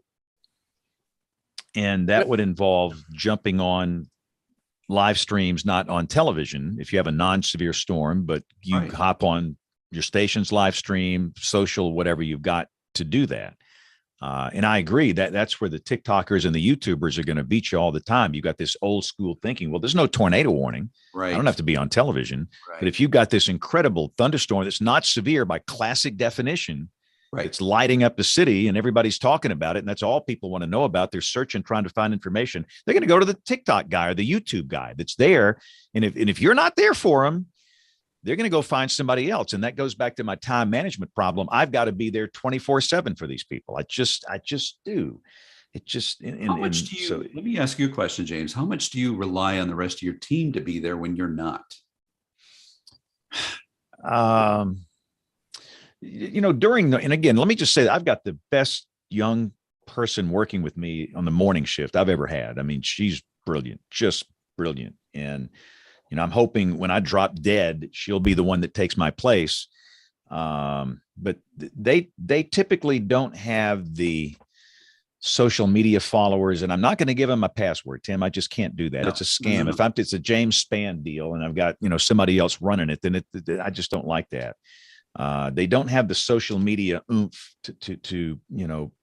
that I do. And I'm not bragging here, but I'm just saying I reach a lot more people, and they don't have the technology really, I think, to do some of the things that I do. I'm a tech guru. I mean, for a weather guy, my first major was electrical engineering, and I love this stuff. And that's not really their true background. And, I probably should, no doubt about that. And I sure count on them, like if I'm there are days like I'm in a school, I'm doing something, I can't do anything, but I probably need to bring them into my circle more so they can understand the technical side and equip them where they can do more. Cause you're right. I've got some serious pitchers in the bullpen out here, and you need to bring them in from the bullpen sometimes. It's not just the technology part of it. They need to understand what your theory is, your philosophy is of weather coverage, so that there's continuity between you and the rest of the team. And there is the ABC 3340 weather coverage plan that it doesn't matter who's on the air, I can count on that person to give me whatever. But we've got to help the next generation along. We've got to, and that's part of the reason why I got into coaching, because most chief meteorologists don't have time to do that, right? Yeah. You're on the air, you're at schools, and so we spent a lot of time, especially with the early career meteorologists, talking about weather coverage philosophy. What are we trying to do here? Because and how the motivation and how we communicate to Tim, and that's the one thing, the genius that James Spann is about, how he takes the interns down to Dollar General or Walmart and sets them loose, and they get to watch these people approach James Spann, but he tells him, I want you to communicate with these people Mhm. and be able to talk. And I think that is genius on James's Yeah. part. And Yeah, this kid this year, I love this kid, but he was literally shaking. He was so afraid of that Walmart trip because he's heard about going to the Walmart, because I take him to the Walmart in a working class part of the city to see if they can engage with people and communicate with them that don't look like them, don't think like them, don't vote like them. Yep. Different, education level, different income level, everything's different. Can you handle that? And he did fine, but some have not. Some just couldn't do it, and they need to go into research. They need to go into something where they're not dealing with people every day. And so, yeah, that's just that goes back to what I'm saying. We have to be able to connect with people. But I'm just thankful that you've been on this show, Tim, because what you're preaching is really important for all of us in this business. All of us. I mean that. well, Tim, let me ask you something. I thought I saw something last night that made me think of you, and tonight you joining us, and I thinking about Kim with this as well, and James and Jen and all the rest of us, and for that matter, when we get back in just a few minutes with Cliff Mass. I was at Q2 Stadium, our soccer stadium here in Austin, while I worked in the Emergency Operations Center as incident response meteorologist for all their matches. And last night, most interesting thing, I do a weather briefing for our security supervisor staff, and then they go out and brief their people. And they had a little tabletop last night. They had and I was unaware of it until I got there, but the emergency management in the stadium has sort of handed out this tabletop about how they would communicate to the security people about how to communicate if something bad happened in the stadium. Whether that be, we have a little different situation with lightning because we have coverings over most of the stadium, but evacuation, things like that. And one of the things was, how do you communicate that without scaring, frankly, the hell out of people? And they did this tabletop last night, and I thought it was real interesting. And it basically told these these security people that you communicate by bringing it down and calmly going into it. And I've always heard through the years about, some broadcast meteorologists during severe weather just sometimes go off the deep end. They go off in the deep end of severe weather. And then you've got James Spann, who, he's got the coat off and he's got the tie and and he's got it all going. But I've noticed with James and so many other people here that you bring it down, you communicate to people, you tell them what the danger is and what they need to be considering. But how we do that communication is so critical, because I've had cases before, Tim, where at the University of Texas, I had a young lady come to me a few years ago, and she said that anytime there's a thunderstorm, her daughter was just horrified, and it was tied back to another market where they lived. And she was so afraid of the broadcast person on the air because it almost seemed like they were panicking people. And this child had that memory of this. Mm-hmm. How we communicate risk and danger to people, and in a way to do what? Get a critical thinking decision going, about how to protect yourself. I think we've got to have empathy. We got to have empathy for our viewers and what are they going through. That's an empathetic response on our part. I remember there was a moment, and we all learn from the people that we work with, the younger ones, the older ones. And there was a time when I had just started at ABC 13, and Ed Brandon, who had been on the air for decades, was retiring, and the transition we had planned was going to be a 3-year process where I would eventually take over his newscast. And so it was the first big severe weather event, and we were doing some continuous coverage, and I really wanted to involve Ed to some degree. And email was kind of a new thing. And he said, listen, we're getting a lot of emails from people. What if I just sat on the set and answered some of the emails? I said, that's great. So we talked to the producer. I said, put him up on the end of the desk, get him there. And so I did my, little typical, severe weather coverage, and then, tossed it to Ed, and Ed calmly, responded to some of the emails. And I'm stood off to the side watching him, and I'm like, this is the key right now. He's doing more at reassuring people that this is a survivable event if you calmly Well, in our case, and here in Houston, if you just don't go out in the rain, you just don't drive in the rain. And if it's severe weather, if you calmly seek shelter, he's doing more by just calmly walking people through the scenario than I did all afternoon with all of my severe weather coverage and radar tracking and, Doppler winds and all of this. And so, after that, it really that just hit home for me, is that our response has to be first and foremost empathetic, that we are on the viewer's side. We are there, as James said earlier, we are serving the viewers, and that's where you start. All right, so it's 8:20 Central. So Troy, we're going to take a break, right? You're the director here. I'm the technical director. You're the director. That's a scary thought. But anyway. So what we're going to do is take a quick break and bring in Tony Rice and Jen. And this week in tornado history, Cliff is going to come, but we're going to spend some time with Cliff, and we're going to talk about what's happening in the Pacific Northwest. So a lot to come as WeatherBrains rolls along. Looking beyond the atmosphere, here's Tony Rice with your astronomy outlook. Jupiter enters apparent retrograde motion on Thursday night.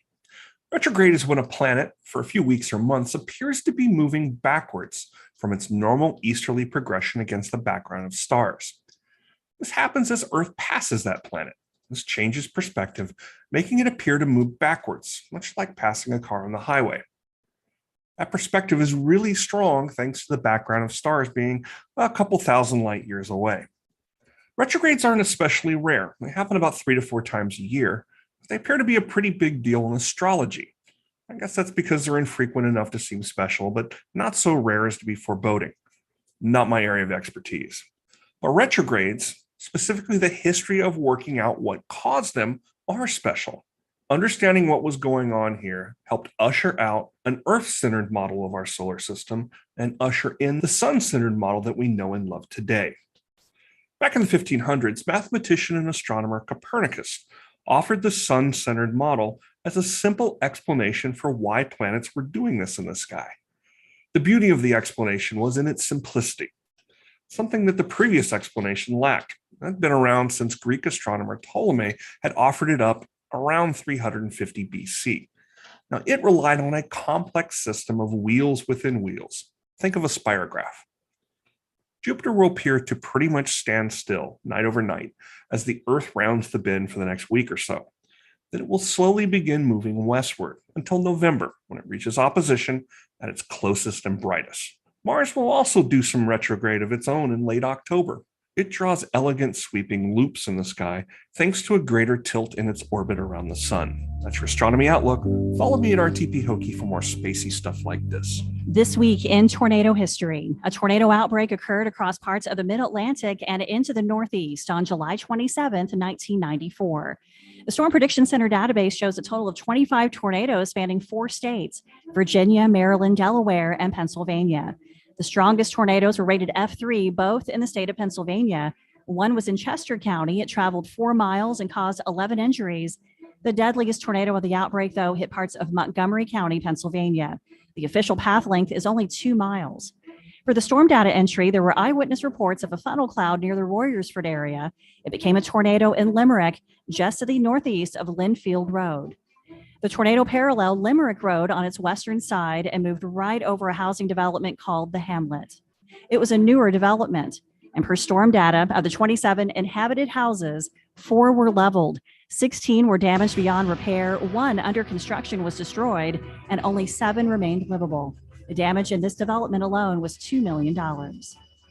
Tragically, a family of 3 who lived in one of the houses in the Hamlet died.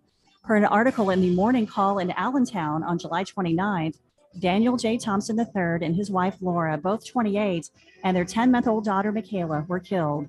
All 3 were found outside of the home. A U.S. savings bond in the name of the baby was found 50 miles away in Moore Township. For storm data as well, another man was blown through the second-story window of his house about 50 feet into the family room of his neighbor's house and survived. Equally miraculous, a 5-month-old infant sailed out of the crib onto the front lawn of his home and survived. The tornado moved away from the hamlet and moved into the business area of town, destroying or damaging several businesses.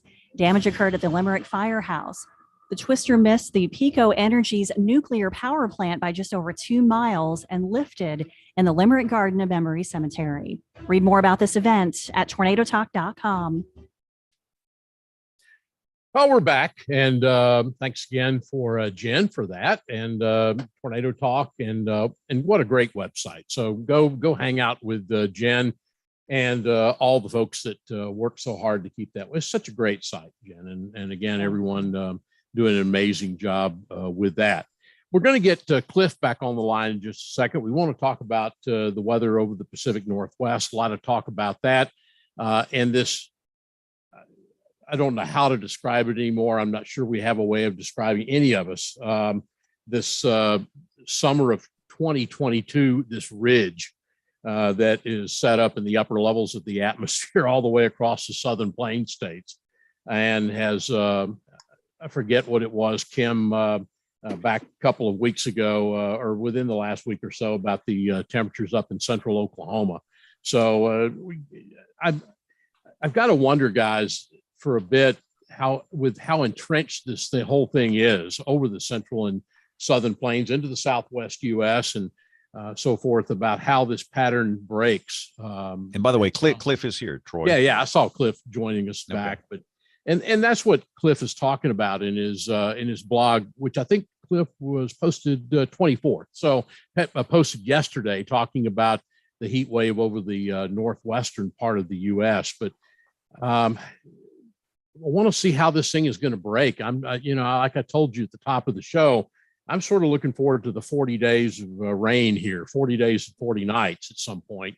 And again, Jen, please, if you do get rain in the next few days, send some of it down Kim's and Troy's way.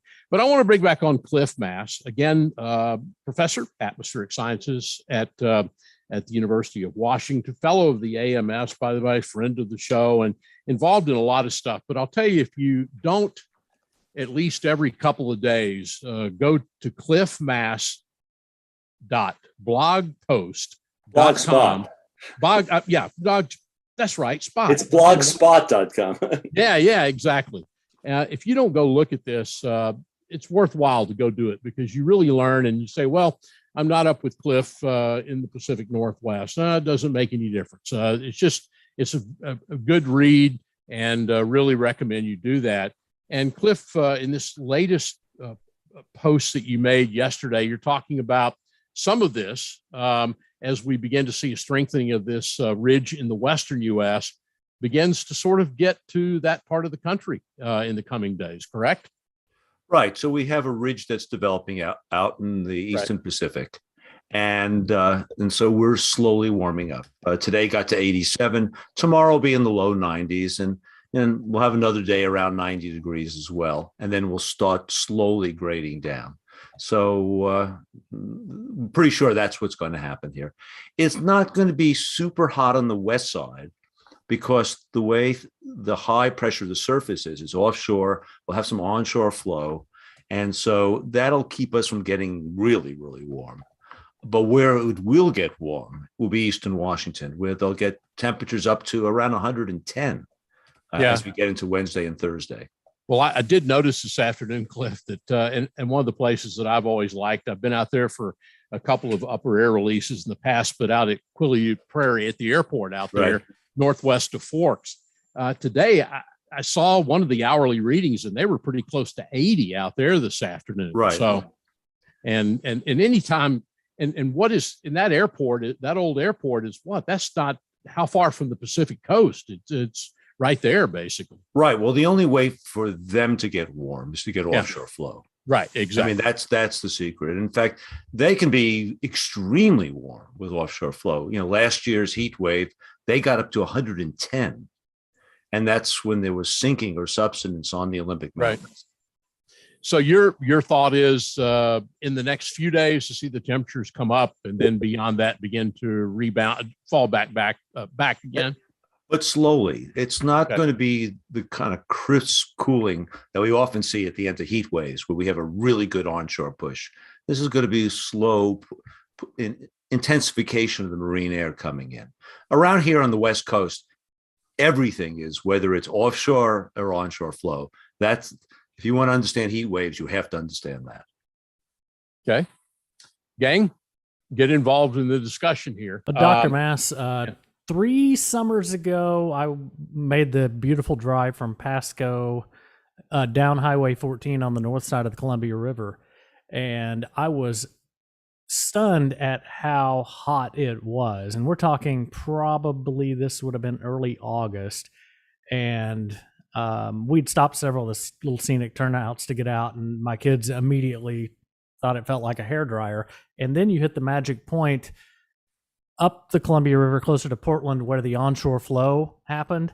And then you see people out on the river in their what are the sailboat surf people, and there's the windsurfer people. Yeah, the windsurfers, and you can tell how much I windsurf.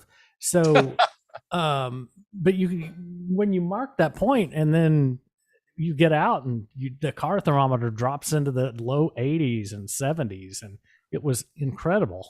And right, I'm a flatlander, so I'm not used to microclimates. Right. Well, it's not even that micro. I mean, we have the Cascade Mountains, which are high enough to block the marine influence. And so if you're on one side, that marine influence can be profound. You just crossed over the mountains, and it's a different world in eastern Washington. And some of that hot air can sneak into portions of the Columbia Gorge.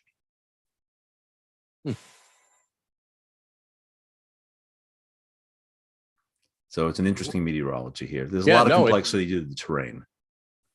And that's what I was going to say, between the city of Seattle and out on the Olympic Peninsula, back before we had the radar down at Langley Hill, back when we had very little coverage because there was blockage from the Olympic Mountains.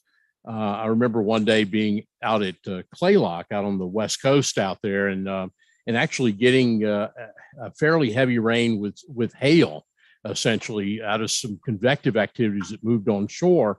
And remember looking at radar and, of course, not seeing anything really at that point. And this is, of course, pre-Langley Hill, before that radar was put in down to the southwest.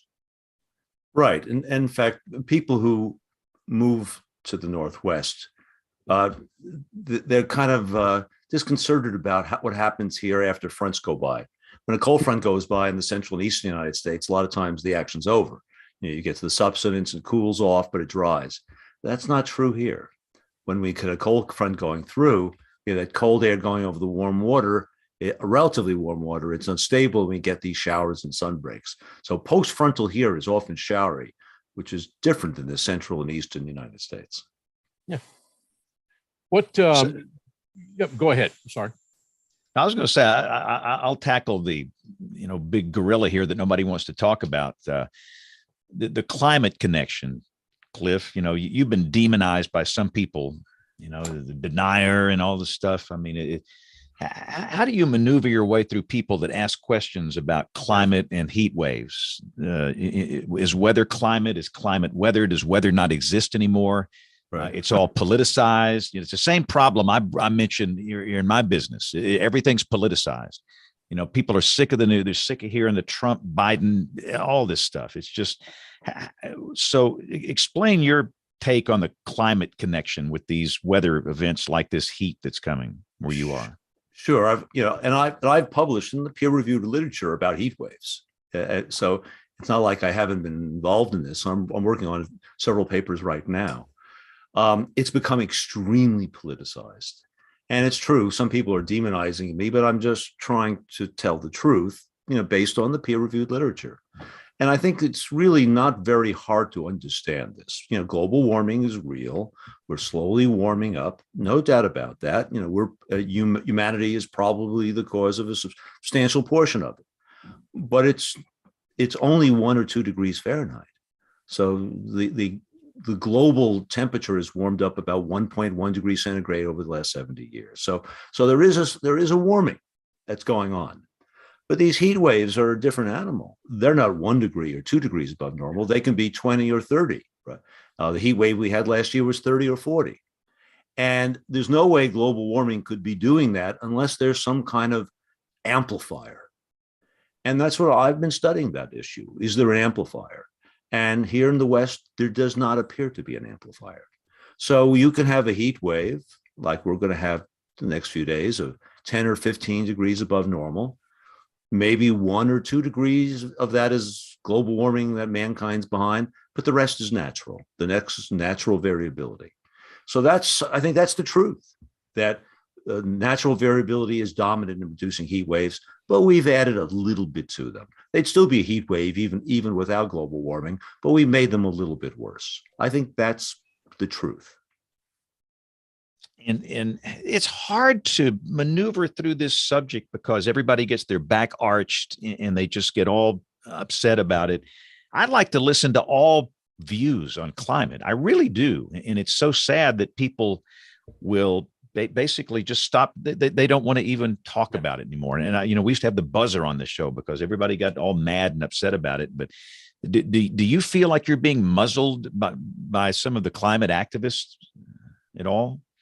Well, they're trying to muzzle me, and they, in a variety of ways. They succeeded. I was on a radio station called KNKX, and they were complaining about me.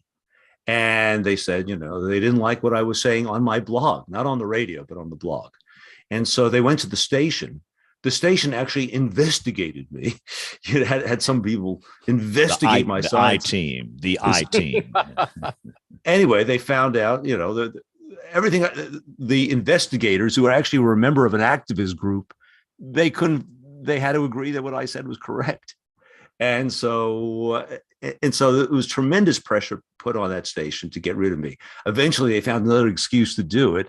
But the fact is, there's a number of people that are trying to shut people up that are saying something different than they like. But there can be different views, but there can be only one truth. I mean, we got to keep that. There is only one truth. And I think that's what we're all trying to find, Troy, is that one truth. Yeah. Well, no, and I think it's interesting. I had a discussion with someone that we all know today in regard, James, to something in aviation, actually, because I kind of wanted to draw a correlation about aviation accidents and how we like to know exactly what caused that. And this person that I talked to told me, he said, it's really interesting in things that we look at and we investigate in aviation accidents. There's very rarely one cause. Right. There may be a primary cause, and there are things that cascade. And he says, the person I talked to today kind of told me, he says, it seems like in 2022, James, that we like to find a main reason for everything, put it in a package, put nice wrapping paper on it and tie a bow on it and say that's the whole reason, while there are probably a number of cascading things. And I think Cliff pointed that out pretty well. There, is naturally, is some of this human really? Absolutely. Is there global warming going on? Absolutely. We're seeing some warming. But can you put one thing as the reason this is occurring and put it in a box and wrap it up and put a bow on it? I don't think you can. I think there's so many things that our atmosphere's too complicated for that. I'd push back on that. I think we can know. And I'll tell you, one of the reasons we can know in the ways we couldn't before is because of our ability to model these simulations.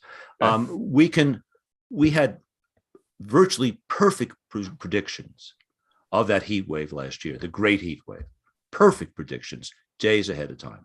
Our models have those heat waves, and we can tear that model apart. How much of it is due to subsidence from the big high? How much of it is due to subsidence on the terrain? How much is it due to drying at the surface? We can figure all these things out. So we have the tools now to answer these questions. But we have climate models that we can simulate what CO2 does. So we can know, I think. But does the public really want to hear that, Cliff? Or they want one reason why, and by God, one reason why is human effects, and that's what it's going to be. Sometimes I just wonder if we, as I say sometimes on the show, if we've lost our ability to critically think. And I think James pointed out just a few minutes ago that, I like to listen. Critical thinkers like to listen to everything. You may not always agree with everything, but you listen to everything and you and you make decisions from that. And I just get the mood, get the feeling now that this country's not in the mood to do that. They don't want to hear everything. We're set by God on this, and that's the way it's going to be. Well, I mean, now you're talking about a more important and a bigger issue. Okay. And it's just not meteorology.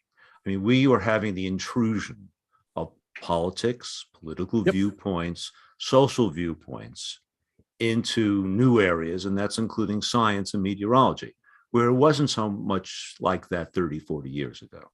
So yeah, it's very, very unfortunate that we're seeing it being pushed into meteorology. We're seeing it pushed into education, which I'm involved in as well.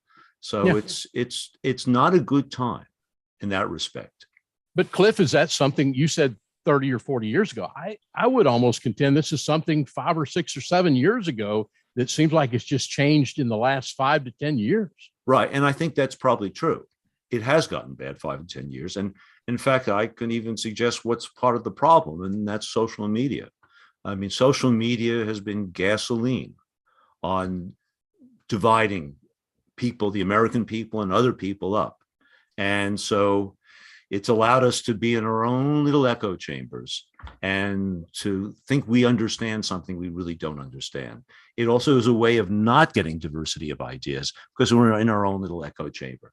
So yeah, I think it's 5 to 10 years it's gotten very bad. And I think social media is probably the key element in the whole thing. Yeah. So Cliff, let me ask you this. So we have a tornado here that kills all these people, and the media says it's climate change. How long does it take to do a climate attribution study, just in your opinion, as a professor? Well, I can tell you how long it takes to do similar type of research. And it depends how much resources you have, of course. But we're generally talking, months to like a half a year is probably a reasonable period to do a study that's worthwhile. And it's not going to be a few days, that's for sure. Yeah, and I think that's just the thing that I don't understand. We're now at this point where people get on Twitter, or like I say, social media, and immediately declare this is climate change. It's not weather. And to me, it used to be that attribution studies took months, like you say, and proclaiming it on the tweeter, I just don't understand. These are some people that should know better, in my opinion. And it's hard in the general public. They see this and they feel like they're in echo chambers, and it's just, this whole thing is hard, Cliff. It's hard. Well, it's very bad. And a lot of people who are saying things on Twitter have no idea what they're talking about. Okay. But the unfortunate thing is some people that should know better are doing this as well. We had that heat wave here last summer. They came up with an attribution study within a day or two. And if you read it carefully, it was junk. And who is they? Just out of curiosity, who is they? Well, it's a European group that does these attribution studies. I don't want to name names right now, but you can do a search and find it very quickly. So and I've seen this again and again. They want to get it out during the news cycle, unfortunately, and then the media just eat it up, and then they'll put it up as on the front page of the Seattle Times or whatever. So this tendency to try to get these attributions out immediately, it's very political and it's very bad.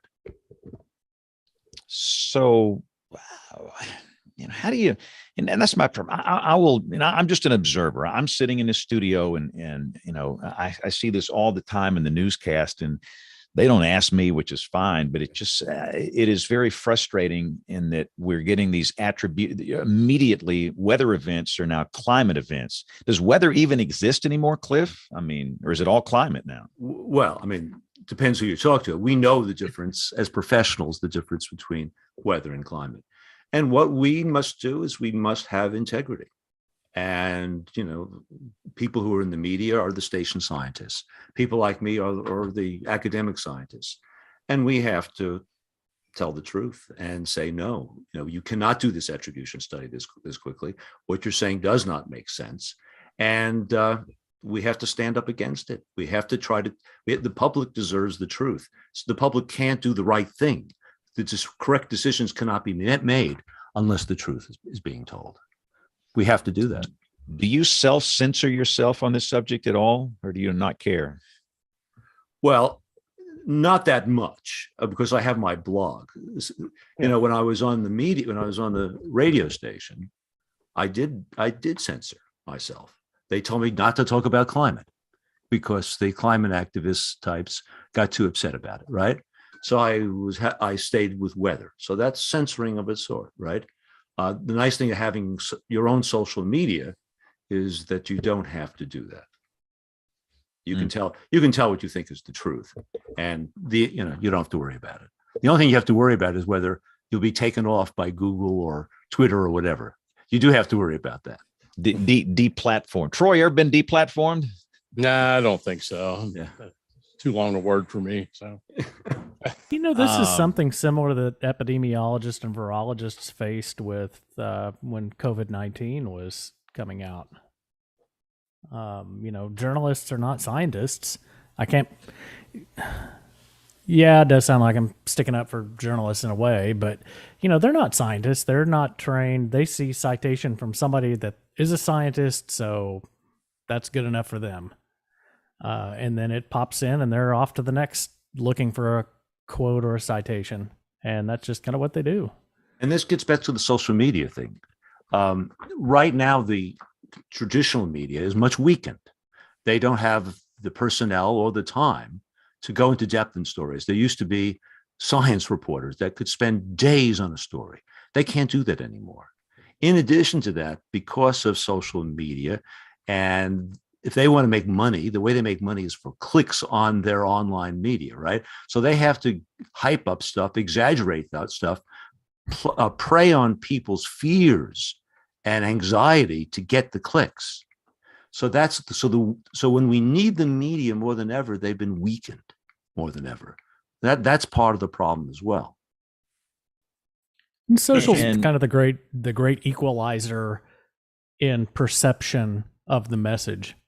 So people get bombarded with this message on social media, and eventually, even as outrageous as it might be about pick your subject, it starts to, you hear it enough and they start getting an anchor that may have a nugget of truth. Well, but we're social animals. I mean, human beings, we developed in small groups of, several hundred people, right? And in tribal type of situations. And we learn truth by gaining information from the people around us. Well, now we don't have the physical tribe. We have this social media tribe. And if we keep on hearing the same thing, we internalize that as truth. So that's part of the problem. And yeah, go ahead, Tim. Yeah, you had talked about, is there no weather? Is everything climate? I don't want to belittle the good work that Climate Central is doing. I think that they're doing some important work in bringing climate issues, making them available to the broadcast community.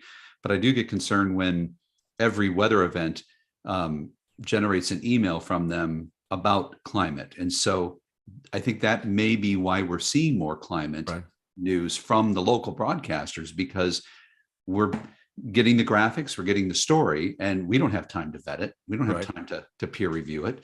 And so that may be why we're seeing a little bit more of that in the local media too. And I hate to say this, but I look at some of the Climate Central stuff, and some of it I think is not responsible. Someplace they're not reflecting the science properly. And I think they have crossed over in many occasions into advocacy, and which they shouldn't be doing. So I think you've got to be very careful with outlets like Climate Central. There's others like that, because they have moved into an advocacy role.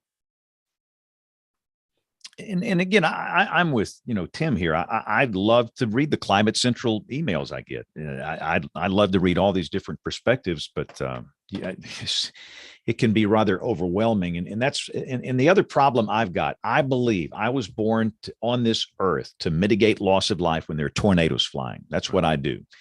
And if you start getting into the climate communication game, you're going to alienate a lot of people. And I've heard a lot of weathercasters say, no, you won't. No, you won't. I've done this and I'm in a blue state or a red state or whatever. But where I am, it generates more hate, anger, and rage than anything right now. It's just brutal. But there is a positive message we could give that I think makes everybody happy. even if you believe the end of the world about everything about climate change.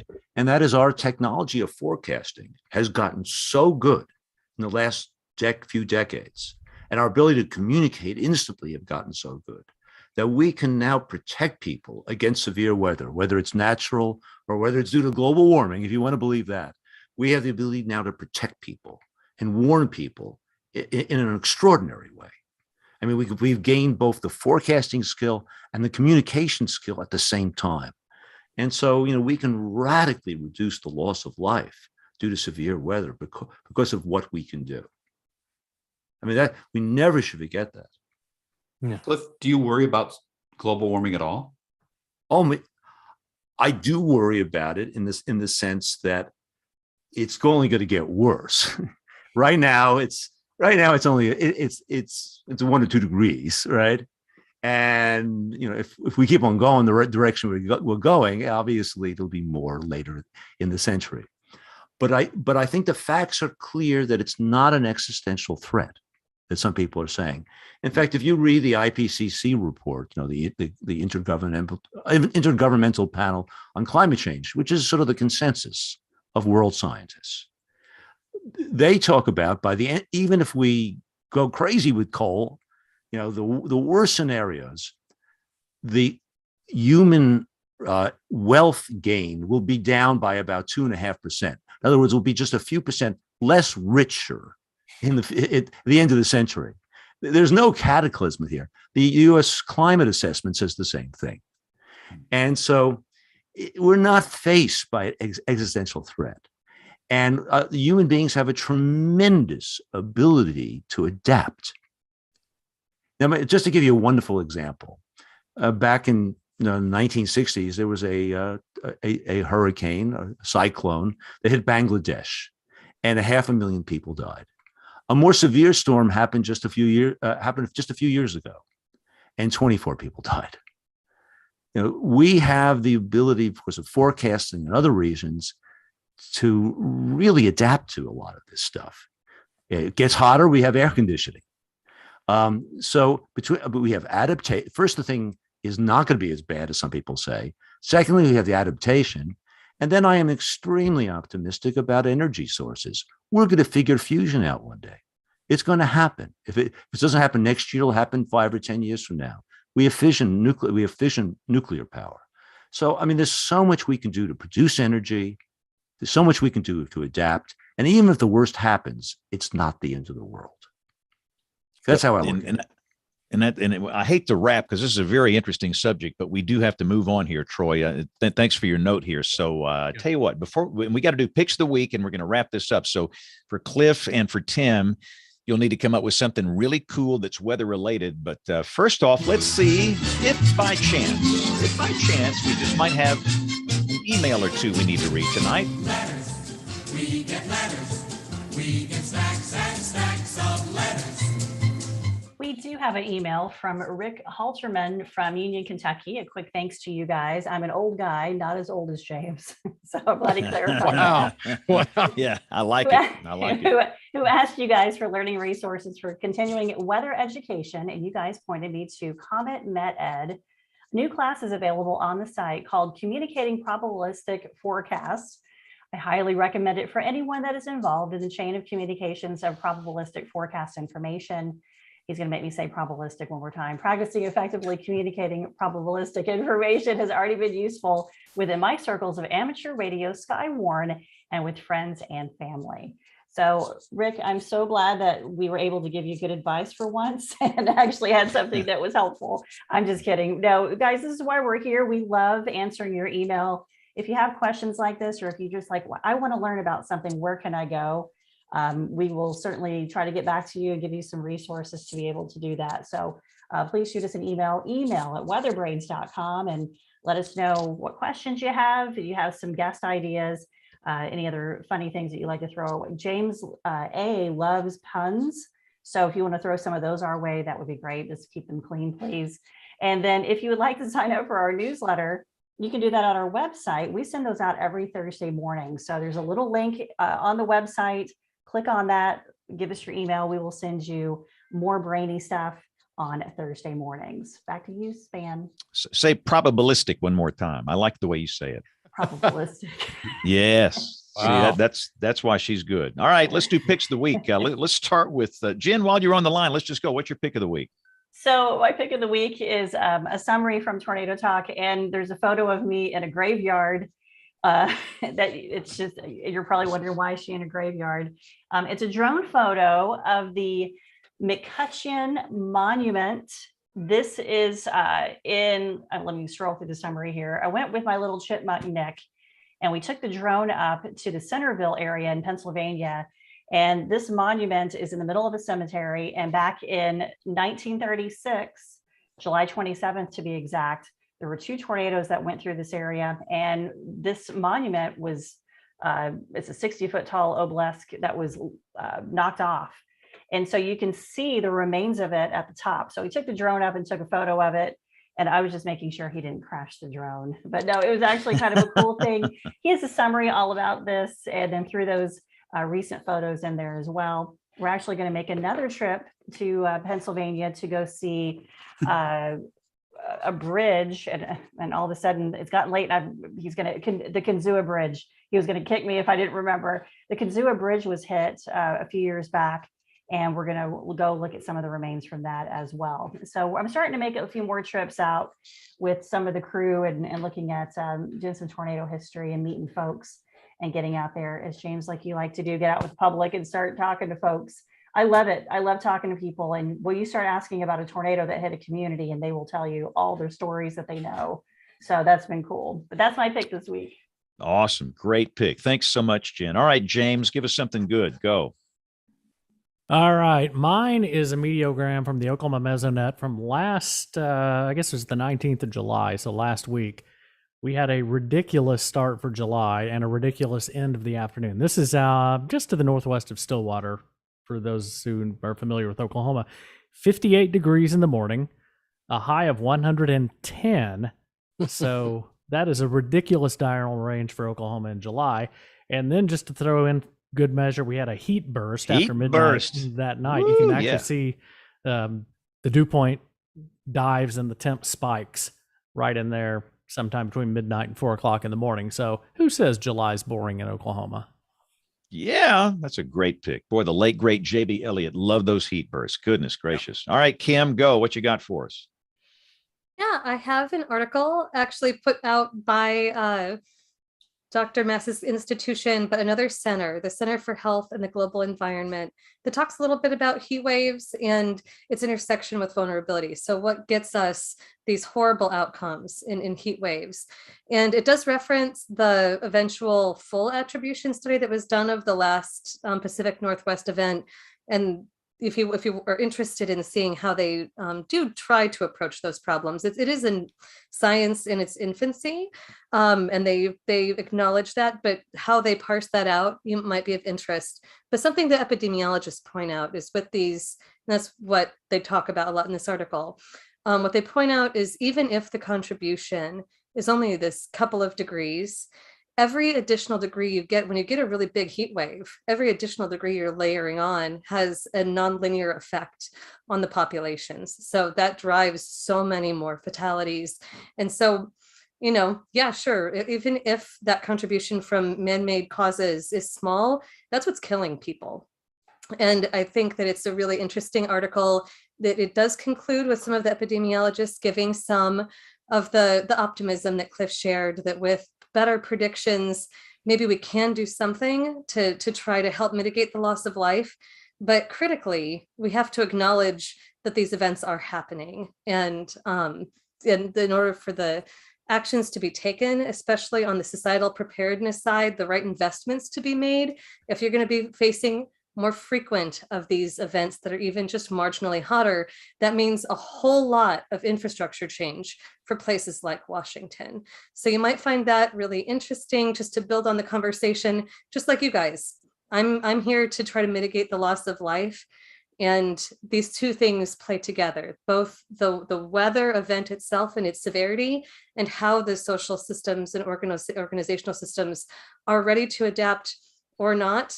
And I think we have to acknowledge that some degree of change might be happening so that we can drive the needed infrastructural change to save people's lives.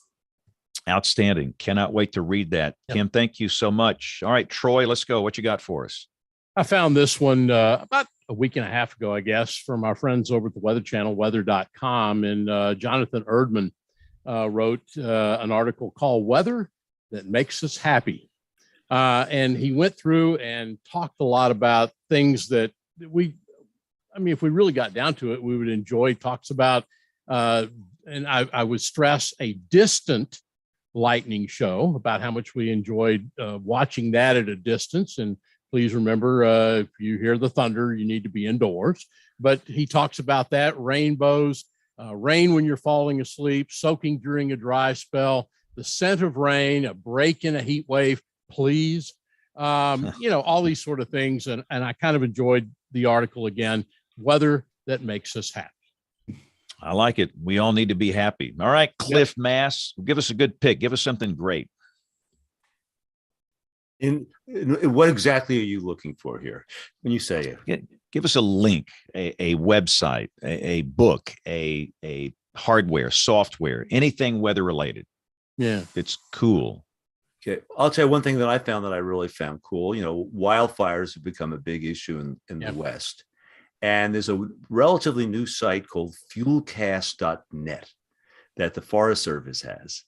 And you can see how much fuel has developed, the potential for fires. It's really interesting. And so what was really kind of cool this year is that we had a very wet, cool spring here. Which actually produced a lot of grass. And so looking at that, you can see that in much of the West, there was all this grass. So there's all this potential, fire potential, and people have to be careful. And you can see the potential for big grass fires. And we actually had a few of them. So that's a really good website if you're interested in wildfires. That is exactly what we're looking for. That's a great pick of the week. And again, all of these will be up on weatherbrains.com. Go ahead, Troy. Can I ask Cliff a question? Cliff, are we in the next edition of your book, or when is it going to be out, or is it only already on the street? It is out. It came out last year. And in fact, the book has a whole the new book has a chapter on wildfires, wildfire meteorology, and also the weather of British Columbia, which is quite fascinating. So cool. Those are Thank you. Yeah, and that'll be a good second pick from Cliff. All right, Tim, go. What you got for us? Give us something Well, this good. has got kind of related to what we were talking about earlier, but it's a great website that I've used in creating my monochromatic weather data color tables, and it's called ColorBrewer2, the number 2, colorbrewer2.org. And you can create your monochromatic scales. You can make them colorblind safe. And if I can add a second pick, it would be the book Storytelling with Data by Cole Nussbaumer Knaflic, and her last name is spelled Knaflic. And it's a great resource for not just broadcast meteorologists and meteorologists, but for scientists in general who are creating visualizations for the public to consume. Awesome. Well, these are great picks. So, Cliff, plug your blog. Go one more time. Plug it. Let's go. Okay. Well, every other day I do a blog, cliffmass.blogspot.com. And so I try to find interesting weather issues that most of them are Northwest oriented, but once in a while I take on things like heat waves we talked about. I also have a podcast I do once a week on Friday. You can just search on that where I talk about not only Northwest weather, but some interesting meteorological topic. Awesome. All right, Tim, plug away. Plug anything you want to plug. Plug-a-rama, go. Hellerweather.com, HELLER weather.com/resources. The only way you can get there is to know the URL. It's not linked on the page. And it's free resources for meteorologists. That Color Brewer website I spoke about is linked there, as well as a color or a CVD, a color vision deficiency simulator, so that you can upload your weather graphics there and see what they look like to people who have different forms of color vision deficiency. And I've got color tables there for you to download, the RGB values so that you can play around with them. And please let me know if you find something that you really like and create a unique color table. Let me see it. I'd love to feature that. And also on my website, and just the plain hellerweather.com, you'll find there's news and insights, and I write regularly about weather communication. and just getting broadcast meteorologists to think more deliberately and intentionally about what we do every day. And Tim is just brilliant. I mean, he makes us think, and that's the whole point. And we can't do things we were doing 10 years ago or 5 years ago. We're in a different world right now. So it's a great site. And really quickly, Troy, did you see that tweet from the Weather Service in Guam, that funnel looking cloud they tweeted? That was, they got a little, yeah, that was interesting. They've had this tropical disturbance out there in the Western Pacific, and flash flood watches, in effect, been kind of following the office tweets. And lo and behold, when you sent that last evening, actually, to me, the thing looked like it was on the ground. But funnel cloud in Guam.